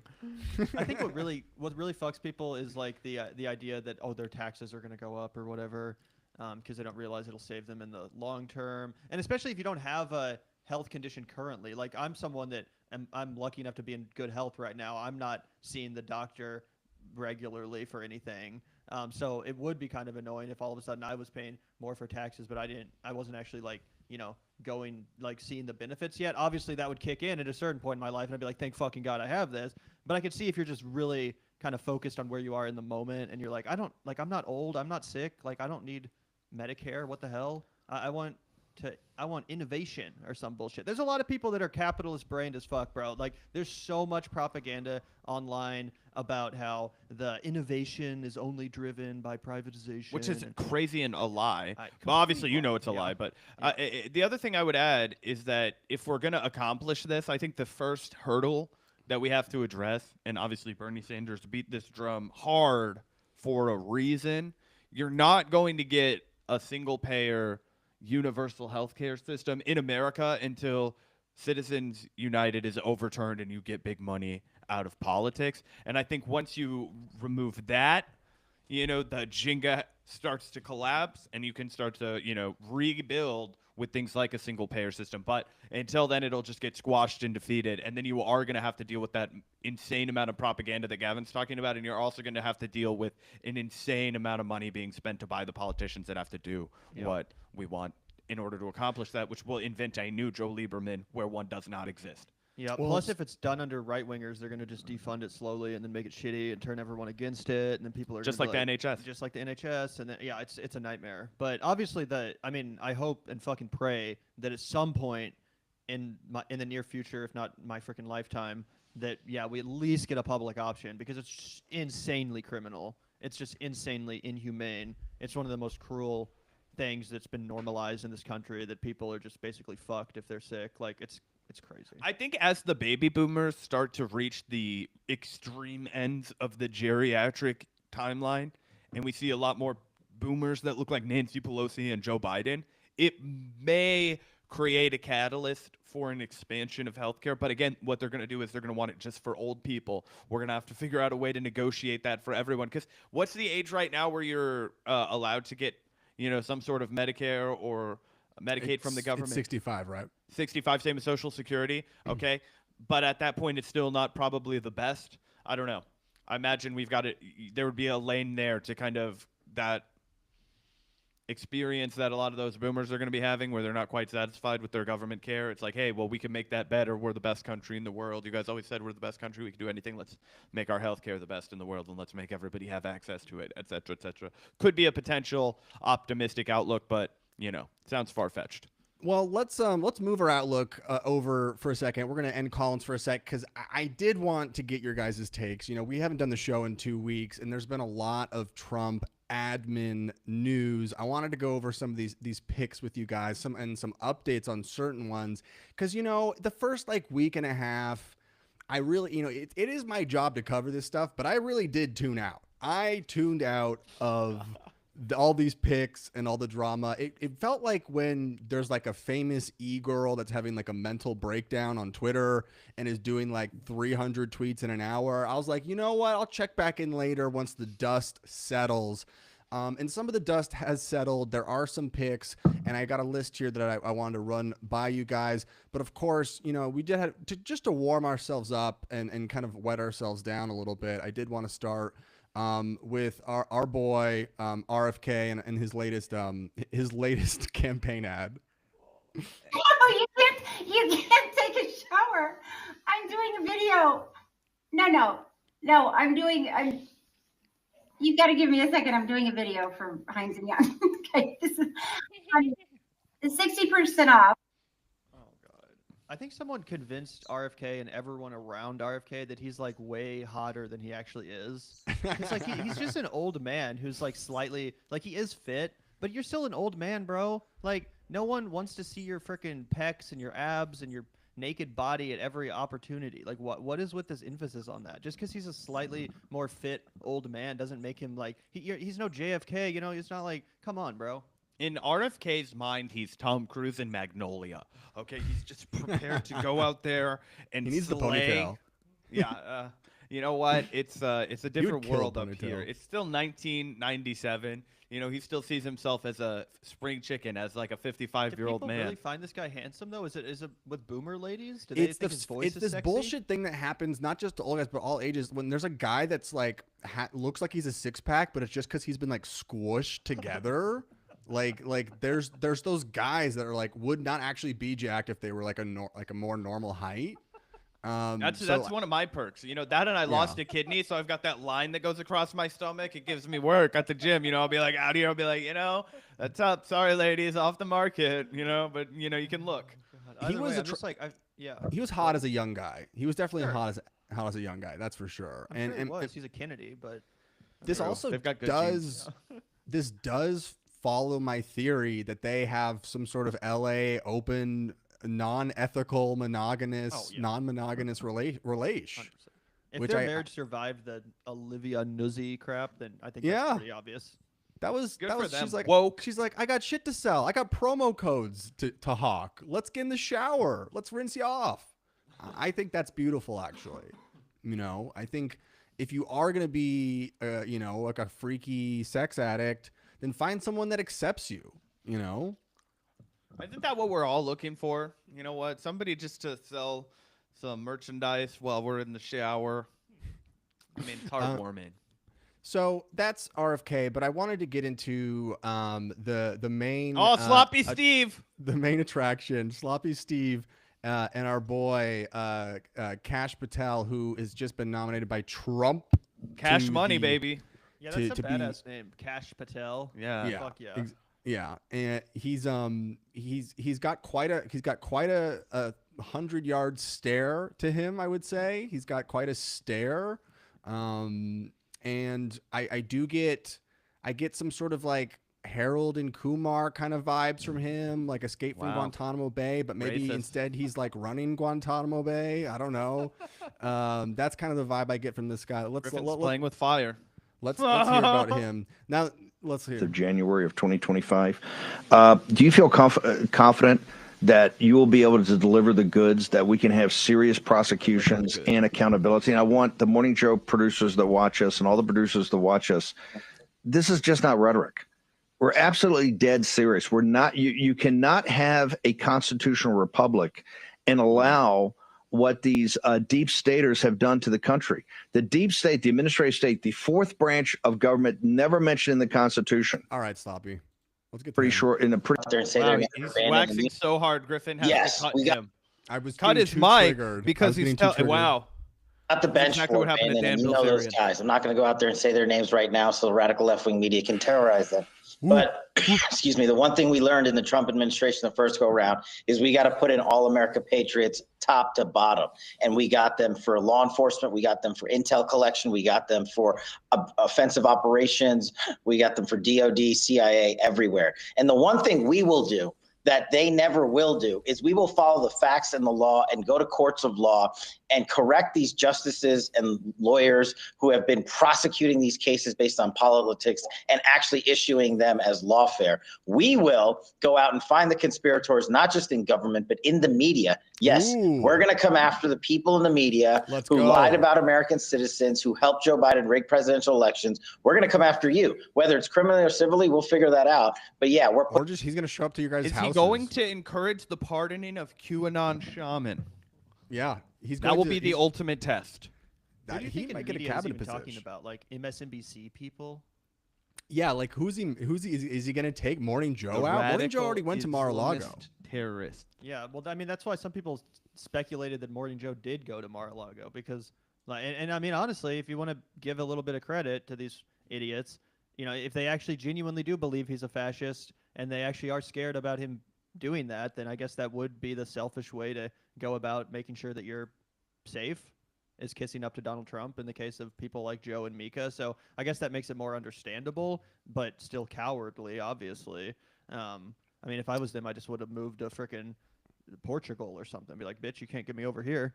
And for me, Cash, I'm part of the radical left-wing media. I'm here to support you. I'm here to give the names of other left-wing podcasters that I think you should take down, and go after them. But it's not just the media that he wants to go after. He has talked a lot about going after the deep state and releasing the files to things like Epstein, which to me, it's like, what? So it's going to be just like Trump's name redacted for like the entire thing. Like, I don't know why that's a big selling point, but here he is on the deep state. Let's take a listen. Well, let's before on that point, go for it. Before we play the next one, let's keep in mind that Trump obviously fired Comey, replaced him with that guy Christopher Wray, I believe. I think that's the name of the current FBI I think so, director. Chris. Yeah. Yeah, and Christopher Wray actually then participated in one of the investigations against Trump. So he kind of turned on the guy who appointed him. Maybe Kash Patel does release the Epstein list, realizes a certain somebody's on it, and the tables have turned. Uh-oh. The FBI's footprint has gotten so freaking big, and the biggest problem the FBI has come out of its intel shops. I'd break that component out of it. I'd shut down the FBI Hoover building on day one and reopening the next day as a museum of the deep state. And I'd take the 7,000 employees that work in that building. It's like a pop-up museum, like the ice cream museum of the deep state, building, and send them across America to chase down criminals. Go be cops. You're cops. Go be cops. Go chase down murderers and drug dealers and violent offenders. What do you need 7,000 people there for? Same thing with DOJ. What are all these people doing here? Looking for their next government promotion, looking for their next fancy government title, looking for their parachute out of government. So while you're bringing in the right people, you also have to shrink government. The FBI. And so that's the argument I keep hearing from all these guys. Damn patriot right there, brother. Bernie Sanders was right about you. Big government. Yeah, I love Kash Patel. Kash Patel is the department. I'm excited to go to the museum. Kash Patel. Yeah. So the thing, these guys and like for our revolution, Musk and all these guys are like, there's so much federal bloat, so we're gonna create new programs to like delete all the federal bloat. And I'm like, good luck. Like, if they want to like destroy or like severely like the way they do to Twitter and how Twitter's like not working anymore, like if they do that to the FBI, I think that's a net positive. I think that's great. I'm ready to support that entirely. I don't care about that building. Here's my only worry, and we've had this debate before. I remember Marjorie Taylor Greene suggested something similar a couple years back. Some people on the left tried to give her credit, and they were like, see, someone is finally talking about abolishing the police. Like, they're like, see, she wants to defund the police. But in reality, let's be honest, what they really want to do is make the FBI and all of the arms of the Justice Department and the government, they want to make them sycophantic to Donald Trump and loyal to Donald Trump. That's why Donald Trump fired James Comey back in 2016, because Comey refused to pledge loyalty. Before Trump, there was a notion that the FBI director and the president are apart. They're not. The FBI director does not work for the president necessarily. They are independent from each other, and the president can, in fact, be held accountable by the FBI. Obviously, that happened under Christopher Wray, like I said. So I think that all of this kind of populist messaging about getting rid of the deep state and, you know, making all these FBI agents cops, it sounds like a good idea. I'm not a fan of the FBI. But what I worry is that it's all just an excuse to basically turn the federal law enforcement agencies into Trump's personal Gestapo, essentially. Sure, right. Like they fire like 5 people that were doing social media for the FBI, but like turn the rest of them into like a Gestapo. Sure, yeah, that's all possible too, you know. But you know, if they're and like I don't think that they're gonna destabilize like anything. But like so I don't really get this guy's deal other than that he is just a huge Trump sycophant. I mean, he wrote a children's book about Trump that I have here that I wanted to read some excerpts from. So he Is it wrote about this law enforcement. He wrote a book What called the The Plot Against the King An by alternative Kash perspective. Patel. This man doesn't know that in this country we have a president. Yeah, what the fuck? So, 1943, I think it's stocking stuffer for Christmas, guys. But this is written by Kash Patel, and it's about an evil Hillary Clinton queen, and Kash casts himself as the wizard. So, it starts, he's like, once upon a time in the land of the free, there lived a wizard called Kash, the distinguished discoverer. Kash was So he known made far and himself wide. a character in the book. Yes, he's before he the even main actually character. Got appointed to anything. Yes, he's the distinguished discoverer. Kash was known far and wide as the one person who could discover anything about anything. What the fuck? What? He's gonna make kids dumber. Like 3 sentences in. He found the holy grape deep in the enchanted forest, and he discovered who had stolen the sleeping princess. All right, let's get to the Trump stuff. On Get to the choosing meat day, and potatoes. the whole land gathered at the castle to choose the next ruler of the kingdom. The heralds had been announcing that Hillary Queenton would be queen. She says queenly things like thee and thou and forsooth, and her last name is Queenton after all. But when the royal counter-uppers counted up the final votes, they realized the people had dared to choose the merchant Donald. The Merchant of Venice. So this is kind of his headspace. This is like the shit that he likes to do and work on. So like, I don't know, like maybe it's all just going to be shit like this. Like it's going to be like, he's going to say the scariest stuff in interviews, and then he's just going to release like zines.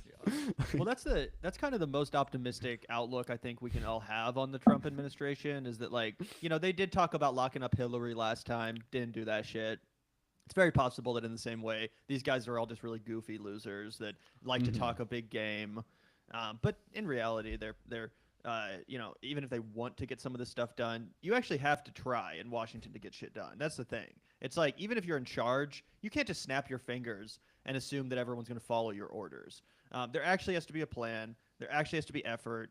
And yes, Trump has surrounded himself with a lot of people that are very serious about this stuff, but they're all also goofballs. They're all also deeply incompetent. And they're also all like, they're all so into Trump and so into like just bending over for him that it has gotten sexual. As we mentioned earlier, everyone seems, this is a real thing that JD posted of him being Trump's wife. And it just we missed seems the like portion of him getting of the turkey being stuffed, but you can fill in the blanks after you watch the first portion of this live stream where we dissect something similar. I just like look at stuff like this, and they're like, they want to be his bottom bitch, I guess. Like that's how they feel. I also like him posting this after like Trump won the election. I don't think I've seen them together at all. Like Trump's at like all these events, and I haven't seen JD like with Elon him Musk at is any of them. basically the real vice president. Right. Yeah. And it's like, would Elon even do this? Would Elon post this? Oh, it's super embarrassing. I genuinely couldn't believe that JD Vance actually posted this himself, unironically. It's fucking wild. But yeah, I think it goes back, as you said, Griffin. I mean, remember that Tucker Carlson speech where he said, "Daddy's coming home, Yeah. and he's gonna spank you because you're a Yeah. bad boy." Yeah. I mean, It's- that's what it is. They want to get like spanked. So it's like, how scary can these guys be? They're And writing honestly- these fucking goo goo gaga kids books and being like, spank me, Trump. And Trump has like the attention span of a gnat. So I'm like, like these guys are saying a lot of scary things, but they're also the fucking Gay. biggest babies. They're babies. Now it is unironically though why I think that Nick Fuentes has nothing to worry about, bro. Just come out of the closet. All these people are already on the same page as you. Nick Fuentes is more hetero than that picture. Nick Fuentes is like the spitting image of heterosexuality compared to that photo. But you know, as we're doing a roundup here of what's going on with all of the pics, there's been a lot of pics. We're not gonna get through them all, but I had to mention this. Now we've talked a lot about Pete Hegseth. Okay, Pete Skeet Hegseth, who has been in hot water. Now it's like this entire Trump administration is kind of like, these picks have all been kind of like the Avengers. If like the Avengers couldn't go 300 feet near a school, like every single one of them has some sort of sexually evil past. But Pete seems to be maybe perhaps some of the more vile of what you normally get from like a Fox News host. Because like, have you been tracking this at all, Zach? Like, I read the police report of the rape that he's accused of from, I believe it was like 2017. And it's pretty crazy. He was the keynote speaker at a Republican event, and at a hotel, there's a woman who, you know, alleges that he got really drunk and, you know, she thinks put something in her drink, and she remembers him being on top of her, and she remembers texting her partner the next morning like, hey, something horrible happened, and all this stuff. And there was a rape kit, all that evidence, and yet nothing happened to the guy. Yeah, so that's been going on, and so now recently, Pete's own mom has come out to cancel Pete here. We've got the New York Times has obtained an email that Pete Hegseth's mom sent to her son in 2018. In the email, Penelope Hegseth refers to her son as an abuser of women.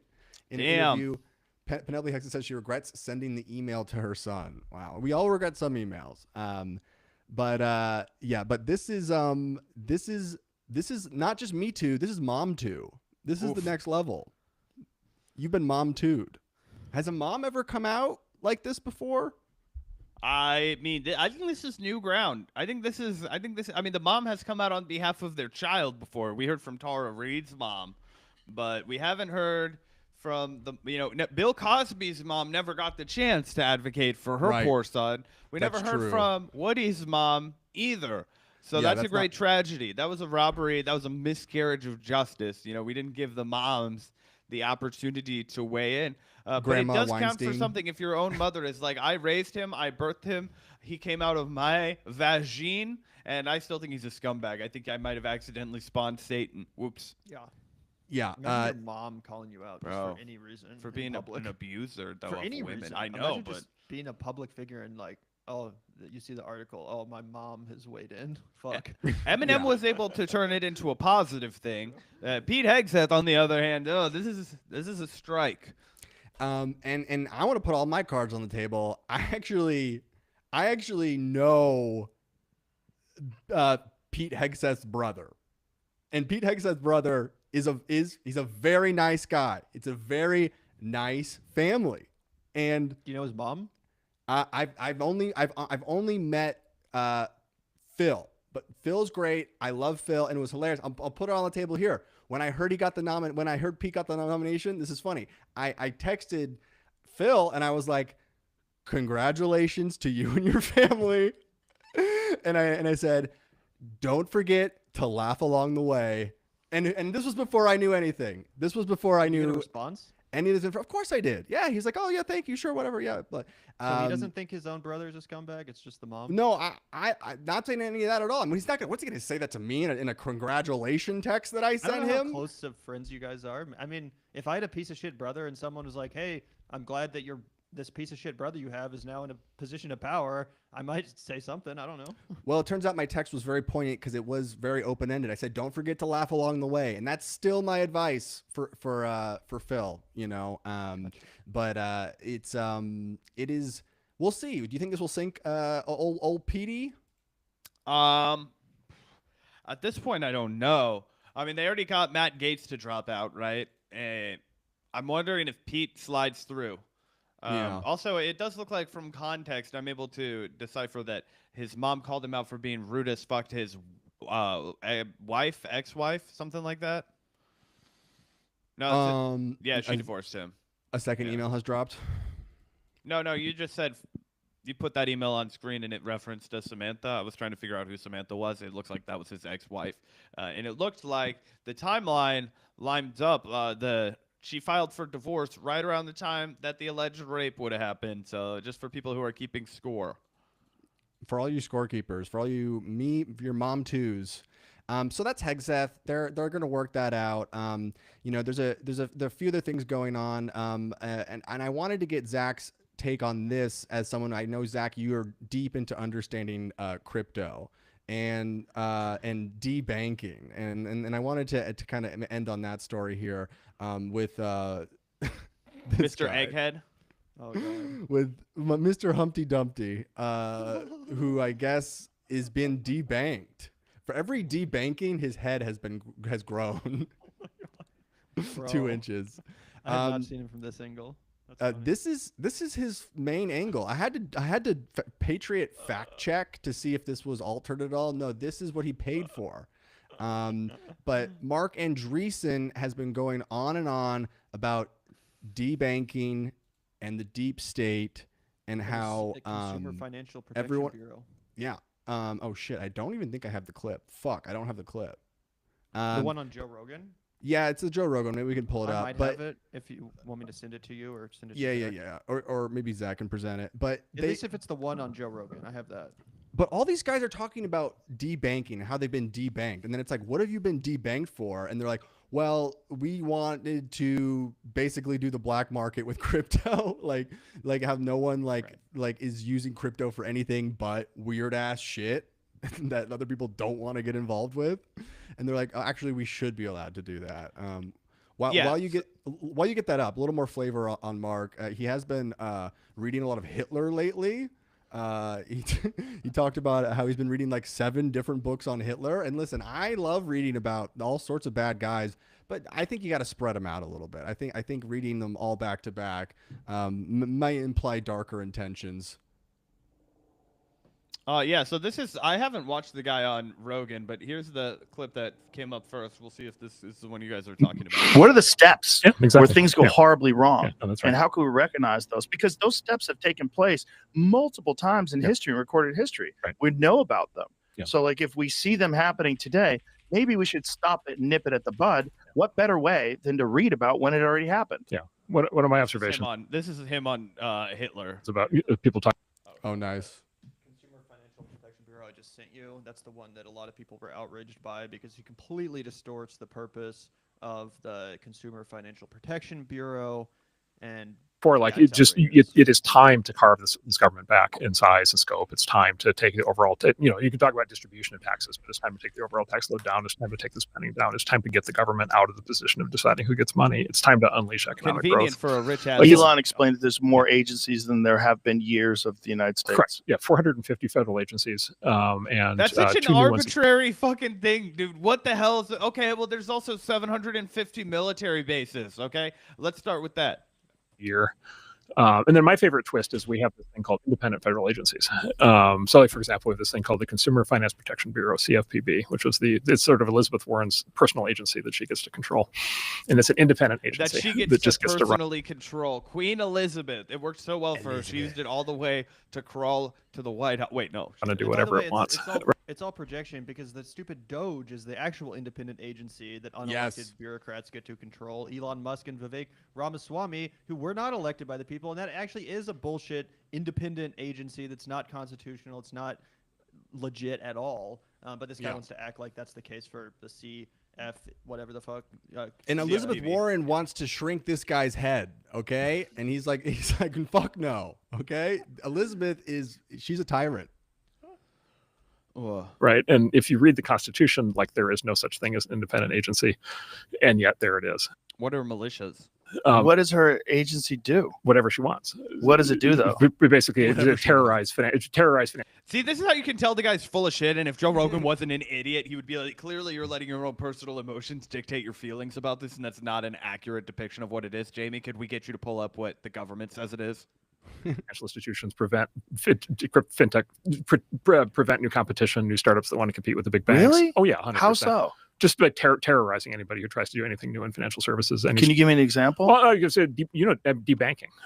This is where a lot of the debanking comes from, is these agencies. So debanking is when you as either a person or your company are literally kicked out of the banking system, like they did to Kanye. Exactly, like they did to Kanye. My partner Ben's father has been debanked. Really? We had an employee who for what? For having the wrong politics, for saying unacceptable things under current bank.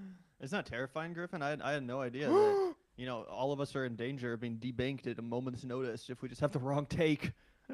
Yeah, and like, what are is having the wrong politics code for I was trying to trade arms or human traffic with my crypto or just move money around the world? I guess that's a type of politics. I guess that's like the YouTube Shorts politics ideology. It's so funny too. Oh, sorry, I didn't mean to cut you off. No, I don't have anything. All right, I was just gonna point out that there is this really weird thing going on in the Trump world. This new conflicting ethos when it comes to regulation, because you have guys like this who clearly think that any regulation just amounts to government terrorism of industry. But then you also have RFK out here who's about to go to war, apparently, with the fucking big ag and impose a bunch of regulations, not just on big ag, but also on like fluoride in the water and pharmaceuticals and stuff. But all like the other that. people Trump are adding are against that too. So it's like are against the RFK thing. So yeah, it's all. In fact, I actually have a prediction. I have no idea if it'll come true, but I will put this forward. If there's going to be one unexpected sacrificial lamb that goes down and doesn't make it through the confirmation process, it might be RFK Jr. It might be our boy. It really might be our boy. After all he did, he got more votes than Jill Stein. No, he didn't. Jill Stein finished slightly above him. Okay. Yeah, but they both got 0.5%. I think we should keep counting. Really close tabs on that because I wanted to be able to say that on air, and I can't. Well, California's still counting. Votes as RFK votes. True. California will be counting for a few more months. So. Oh, really? And that's probably where a lot of his support is. That's honestly true. Orange County is going to carry him in front of Stein. Well, I don't know if he's even on the ballot though in California. That might be. But that doesn't matter. Santa Clarita, write it boy, in. they're about to write in. They're about to bust out the fancy pens that they sign checks with. That's the real diet. Yeah, I could see that, Gavin, if he was digging his heels in and starting fights, but everything he's done over the last year or two has been like, please just let me continue to get attention.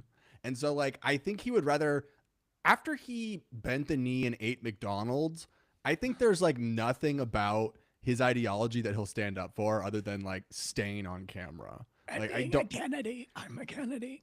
Yeah. He's not going to change his last name to Trump. If you ask him to, I think that might be a bridge too far.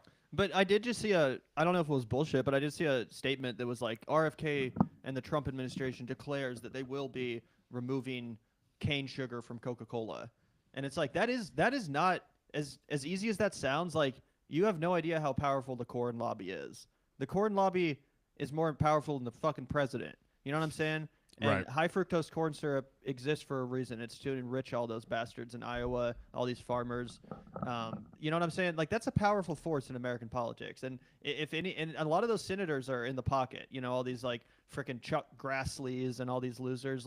You know what I'm saying? Chuck Grassley won't be a problem in 3 weeks, 4 weeks. It'll get chilly outside and he'll meet his untimely end. But the pigeon will finally win. I mean, no, yeah, maybe. I mean, I agree. I think Pepsi killed JFK. I think they are the deep state, and yeah, we will have to see. It seems like it's this weird thing too with RFK where it's pretty hard to get an argument on him because everyone agrees that food is bad and that the food is poison or whatever. So he starts from something that everyone agrees with, and then all of his solutions are dumb, and he does have a lot of crazy industries going against him. So yeah, I think it'll just be kind of like a clown show, but I think he loves being on camera, and I think he wants to stay in the limelight. So I think he'll do whatever he wants. It's definitely possible. It's definitely possible. What's more entertaining, that he is constantly there, but just having to eat McDonald's every day as some sort of weird penance? I want him to get fat. I want him to. He gets fat. In the same way that the Potbelly took over the late 90s or the whatever, you know what I mean? I want him to feel like he needs to get that Krispy Kreme, that Donald Trump, that big old belly hangover. You know, where you put your slacks up here. Yeah. You got your belt on, but then you've just got like a big Santa Claus belly that goes over the top. I think they need to make reverse RFK Alex a little more Jones. holly jolly. You know what I mean? Reverse Alex Jones. I Make him think an so. Anti-Ozempic. Yeah. Every shower video with Cheryl, he's getting a little chunkier. No, I think that would By be the end of the ultimate. administration, he's the new Nico Cotto avocado. He has to lose a foot to diabetes by the end of this term, and then I think we'll all be happy with He's gonna that. sit by the down end with of it. Shaq, and they're gonna talk about Shaq's gout medication, that he sponsors. Yeah. That is the thing. Trump loves to humiliate the people that bend over for him and be like, you're going to do everything that you hate and you're going to do a thumbs up photo with me at the end of it. Like he kind of gets off on that. So I think that is the direction that we're going. Mm-hmm. Yep. And who knows? He might get through. It's definitely possible. He's made a lot of friends in D.C. He's a powerful guy. But he also did have a career before he ever became a Republican that I imagine would worry some of these, food conglomerates, some of these big ag Monsanto lobbies. Yeah, they might take a look at that and be like, they might be like, he's just saying what he needs to say to get through this process. We don't want to find out what happens if he does. So I'm just saying, if there's going to be one sacrificial lamb, it might be him. No one wants to talk about how big of an influence big ag is, but it's pretty big. In fact, I would say potentially bigger and more nefarious than even Big Pharma, which he pretends to be the #1 enemy of. Yeah, and what's big and where's Big Ag with all this immigration stuff? You think they'd be shutting that shit down? So I don't know. All of this seems like big dreams, and I am not going to get too scared or upset about any individual thing put on an interview because most of these guys are fucking dorks and seem to all just want to sexually prostrate themselves in front of Trump. And we'll see where it all goes. But I think that's where we can end the Trump. One thing's for sure, Griffin. One thing's the for sure. Trump administration's going to be one circle jerk for America. We should do that at the end of every show. We should do that like at a the Food end of every Network show that ended in like 2005. We all point to a ceiling camera and we're all like, there was a circle jerk shout out this week. I saved them all. We were so Harris propaganda that when she lost, viewers were shocked. One on-air pundit said it turned into one giant circle jerk. Shout out. Echo chamber. If MSNBC wants to be of service to its viewers, they can't keep them in fantasy land. And I guess when they restreamed our content onto MSNBC, I guess it didn't go well for them. But here we are. Why don't we, boys, end it Not there? our crowd. And let's read off the last super chats of the stream that we missed last time. And honestly, a future episode, it would be fun to kind of break down where MSNBC is at and how they could recover if that's even possible. Because I feel like people on the left don't talk enough about MSNBC. We're always talking about Fox News, but we ignore the fact that they're MSNBC exists and it sucks and it's losing the battle to Fox News. And that's part of the reason why the left is losing the battle to the right. Yeah. And it's like, none of us like MSNBC, but if MSNBC actually worked for us a little bit better like Fox does for the Republicans, then it could. And I know that sounds cringe and terrible, but these outlets still have a lot more power than people want to acknowledge. They're online. They're not just on cable. People are constantly being subjected to the quote-unquote reporting. And it would be beneficial if MSNBC had some more teeth and actually, wasn't just like the boomer hour for anti-Trump rich people or whatever. Like, it's so pathetic. It's so embarrassing. And Fox News obviously sucks, but at least it keeps people watching, even apolitical people, even independent people. They just prefer it for whatever reason. So yeah, I got YouTube TV for the World Series, and so I've had cable news on in the living room for I just got the last YouTube month. TV yesterday or 2 days ago. And it's actually I forgot how sick it is to just leave cable on like in the living room. It's I literally awesome. just had this conversation with Gavin as we walked up into the studio. This awesome, is crazy. Isn't it? I literally Gavin was like, you know what? It makes really good white noise in the background, even though they're all stupid. Like we literally had this like we're all simpatico right here. Something is happening in I think all of our algorithms suggested at the same time. But yeah, it's a thing where like it's great to see them kind of like what topics that they're like really focusing on and hitting and it is crazy though. Like the 5 is just more entertaining than the other shows that seem to be like more about complaining. And Yeah, people no like, Riz. yeah, people just don't like to be like feel like they're like the victims the whole time, and you kind of feel like you're a victim on MSNBC, whereas you feel like you are like a fun, maybe even aggressor on the 5. So That's why there's that stuff too. Yep. The MSNBC needs like a new Keith Olbermann type. I've been saying that for a while, Yeah. but they had the right idea back in the 2000s, bro. They got Keith Olbermann. He really copied the kind of like sports broadcaster style and was able to provide for the Democrats what the Fox News had always provided for the Republicans, a loudmouth fucking asshole to be like the aggressive, like I'm gonna push back against everything the other party does. And I'm not saying that Keith Olbermann shares my politics at all, but I'm just talking about in the ratings war, if a Democrat media wants to remain competitive with Fox News, then they have to do something like that, because fucking Alex Wagner and all these stupid people on MSNBC, these losers, they're the worst. Like, I don't understand how anyone listens to it. CNN, and you guys should YouTube TV CNN later, because they have this like Republican guy on all the time now. That's like the new Republican on the CNN panels or whatever. You guys have probably like seen his face go around Twitter clips or whatever, but he kind of looks like a dad, and he kind of just owns all the libs, and like that's like that show is like definitely like working for them. So yeah, I don't know. Bring on they just became Republicans. No, we like, well, I mean, I'm just saying, like, if you want things to have more of a bite, there has to be more of a conflict. So maybe that could be a route for whatever. Crossfire style. But I don't know. I think the TV. It's funny that we're getting into cable as it's dying, because like MSNBC and CNN are both like rattles. They're both like 25 to 50% down in audience viewership, and it's actually been really weird for me in my job where I work, because it is like a weird like sea change, and it is kind of scary in a way, because not just in like it's always easy to do clips where you take down the media or the mainstream and how they got it wrong, but like MSNBC sources their reporting from NBC, like actual reporters, and CNN does a lot of reporting too, outside of the opinion panels or whatever. And that stuff actually is like super fucking valuable. And when that stuff's gone, you are gonna miss it. Like podcasts can't be the only content. Like it can't just be people 100%. Shooting the shit. Like someone has to be reporting from Aleppo, and a podcast is not going to be doing that. So I already do miss it. I already do miss it. I had to watch some fucking Al Jazeera documentary the other day, because none of the American outlets were doing any fucking journalism. So I sat there, and a really well done, like 25-minute recent documentary done by Al Jazeera, and I was like, why the fuck isn't CNN doing this shit? Like there is a real need for that kind of stuff that, you're right, people like us just can't fill.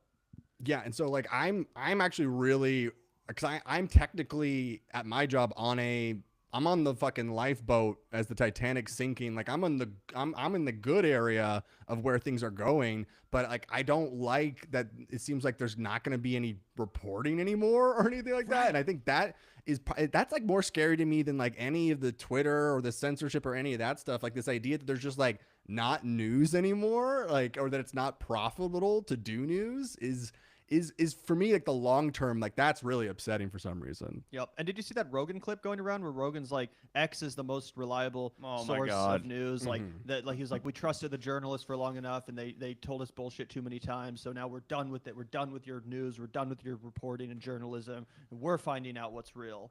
And it's like, holy shit, bro, we're so cooked. He just started.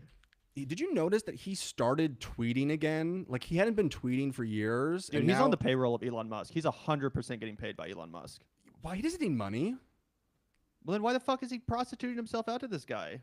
Because he's literally like, posting advertisements for X on his timeline. Yeah, because I think that they're just homies, or I think he's all in. He's just all in at this point. Like every tweet I see from him now, I'm like, is this like someone else? Like, because he never used to be like this opinionated or like pull up epic. The most recent one from the Vanguard timeline if you really want to see the crazy shit. I quote tweeted it. Yep. Yeah, like I don't know. Like I feel like he would say dumb stuff on the podcast all the time, but now that he's like tweeting all the time, I'm like, like he's in a tweet mode. I actually have a theory that he's been replaced by AI. Watch this clip. I'm serious. Okay. It's crazy, bro. You got the same people that did Avril Lavigne like Avril Lavigne. Is this getting audio for you guys? Play. No. One sec. After this, we can get out of here, guys. Yeah. We'll leave it for this. This is a good note to end on. A depressing. The idea that X is the news source of the world. They're the mainstream. It is. They're the mainstream. It's the news source of the world. You and these people that want. Is he talking to Shane Smith? Already.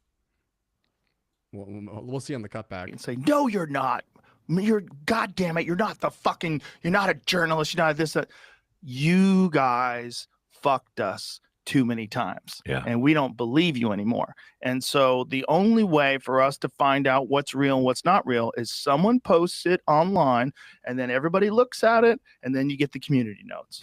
And that's way better than the New York Times telling me that the Fruit Loops in Canada are exactly the same as the Fruit Loops in America. The core issue of the Times, the Fruit Loop voter. Except for a bunch of shit that's banned, and that's the whole point of the whole fucking thing. Yeah. But meanwhile, they're fact checking RFK Jr. So now I don't trust you anymore either. You can't. So it's like that's what's going on. I don't know if it's Shane Smith or not. It sounded like his voice at the beginning. I was going to say it's extra hilarious if it's the Vice founder that's agreeing with him, but I don't know for sure. Anyways, is that all for today?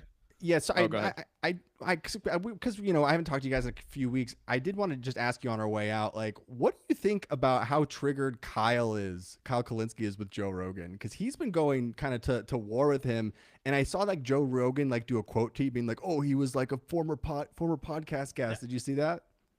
I did, but I don't think that was actually Joe Rogan. I think that was this other account that's just a fan account called the Joe podcast Rogan account. HQ. It was called Joe Rogan HQ.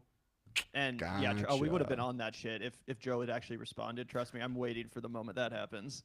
That's gonna be our biggest clip of the month. But yeah, Kyle is going hard as fuck. I think he's realized that the bridge is burned. Even if he did go back on there, it wouldn't matter. And I think this is a big part of the reason why is that the last time Kyle went on Joe Rogan, he made a lot of good points. He came off totally rational, at least in my opinion. But if you read the comment section, it was a slaughterhouse, bro. He was getting mocked relentlessly. People were calling him a cuck. They were mocking his hair. They were calling him a weenie and a shit lib and a emasculated, feminine man. It was disgusting, frankly. And I feel like he saw that and was like, look, what else could I possibly do? I went on here. I tried to be nice. I tried to pander. I tried to put on the kid gloves and speak to these dumbasses like they're intelligent. No point. They're just going to call me a lesbian softball coach or whatever.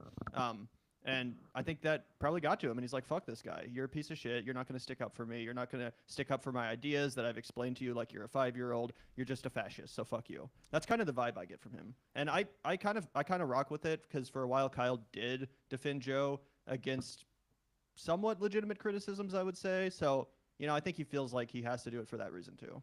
Yeah, I would also just add that he knows he's not going to be the guy that goes on there to make the lefty case anymore. So now it's like, why would I water down my opinion of you? Like, everybody knows that if you're going to be the guy that's going on there to make the case, then it's also incumbent on you to be the rational one. You can't be triggered. You can't be the one that loses it. You don't want to have a meltdown. You don't want them to create a caricature of you. So Kyle went on there and he tried to be likable and he tried to give the best representation of the Bernie left. And I think he did that for a long time. And now that he knows that was, probably, I don't want to say for nothing, because I guarantee we've reached a lot of people that listen to Joe and all that stuff. Probably, helped grow secular talk, but it didn't win Joe Rogan over. So now it's like, well, fuck this. Why am I going to marry myself to this? I'll let some other guy take a stab at it, and I'll tell Joe Rogan that I think he's fucking stupid. And it's great content. Whenever Kyle posts one of these videos, it gets like 200,000 views. So I'm sure that helps too. Yeah. I mean, I guess I'm just not willing to fully, not in the sense of like, giving up on Rogan in the sense of like, I don't ever think you're gonna like in one podcast like change someone's like political experience or whatever, but just like the platform itself is so large. Well, for sure, but like, it's not going to be Kyle's responsibility to do that anymore. I'm saying, but I'm not even talking past Kyle now to like, if Bernie was younger, we'd want him to go back on if he was running again or whatever, or we want the next Democrat president to like go on again. And I do worry that like, if we're going to take like every like, like podcast and make them kind of like persona non grata is that going to make it even harder to like access these platforms that people, want to be on? And I think you're right when it comes to that general sphere. Like when you're talking about a dude like Theo Von, for example, I think you're right. I do, however, think that Joe Rogan is just a different like his platform is different than it was. He's and gone in deep now. I think he's basically the new like Rush Limbaugh. I'm not even kidding. I just think that I Yeah. don't even think he gives a fuck about being anything other than a right-wing hack. And no one would say like, "Oh, Bill Clinton really needs to go on Rush Limbaugh if he's going to win the election." You know what I'm saying? At a certain point, Mhm. you're speaking to right-wingers. If you have a lefty on, it's only for the audience to crucify them. It's not, you know, and I'm saying like that's not really going to be all that effective at a certain point, unless it's just a straight up adversarial interview like Kamala did on Fox News. I don't think that was a bad idea necessarily when she went on there and was like, yeah, I'm going to, you know, say what I want and stick up or whatever. That was fine. But no, I don't necessarily think it's the best idea for future presidential candidates to be like trying to tailor their message to the Joe Rogan audience at this point, given how far gone Joe himself is. And it's like, yeah, I don't know. If somebody's going to go on and reach Joe, I think Hassan's the best guy to do it, because I think one of the things that I like about Hassan is when he talks to other Twitch streamers, that's more what I'm interested in. Like, I can do my own political analyzation, but what I like watching Hassan do is interact with people who don't care about politics nearly as much as him. And if you ask them to like point to their politics on a map, it's not really where Hassan is at on a map, but he'll just start bullshitting with them. Like I was watching him talk to a guy who very much did not politically agree with him as far as like socialism goes, but he was a huge Twitch streamer, and Hassan starts breaking it down with him. He's like, "Oh man, what are you lifting right now? Oh yeah, how's your weight? Like, oh okay, damn dude, how many Zins are you popping every day? I see so many fucking empty canisters in the background." Like that with Asmongold too. Remember on the anti-Semitism issue? Exactly. So he starts shooting the shit with you. He starts working with you. And that's what I think would really help him succeed on a show like the Joe Rogan Experience. Like he can talk to Joe about getting pumped up. He could talk to him about like different weightlifting techniques that he's doing. He could talk about how he prefers, you know, this kind of workout to that kind of workout, and kind of ingratiate himself to Joe off the bat. And it kind of, again, illustrate to this really skeptical, largely right-wing audience that lefties have more to talk about than just their politics, that our identity isn't just what they've created a caricature of online. And then I think you can start to kind of perform better. But I also agree with Gavin that, like, you know, do I think that Kamala Harris lost because she didn't go on the fucking Joe Rogan Experience? Like, of course not. Well, we're going to get Kyle Kalinske on T. We're going to get him jacked, and we're going to get him back in the room. That's the only solution. You know what? It's going to have to, that's what it's going to have to be, everyone. That's the Circle Jerk solution, folks. We'll see you next week. Signing off.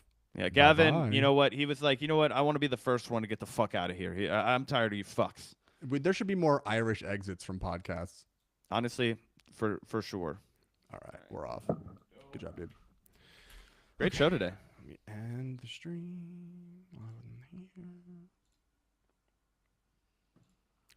Oof, I'm sweaty. Yeah. Cool. I will export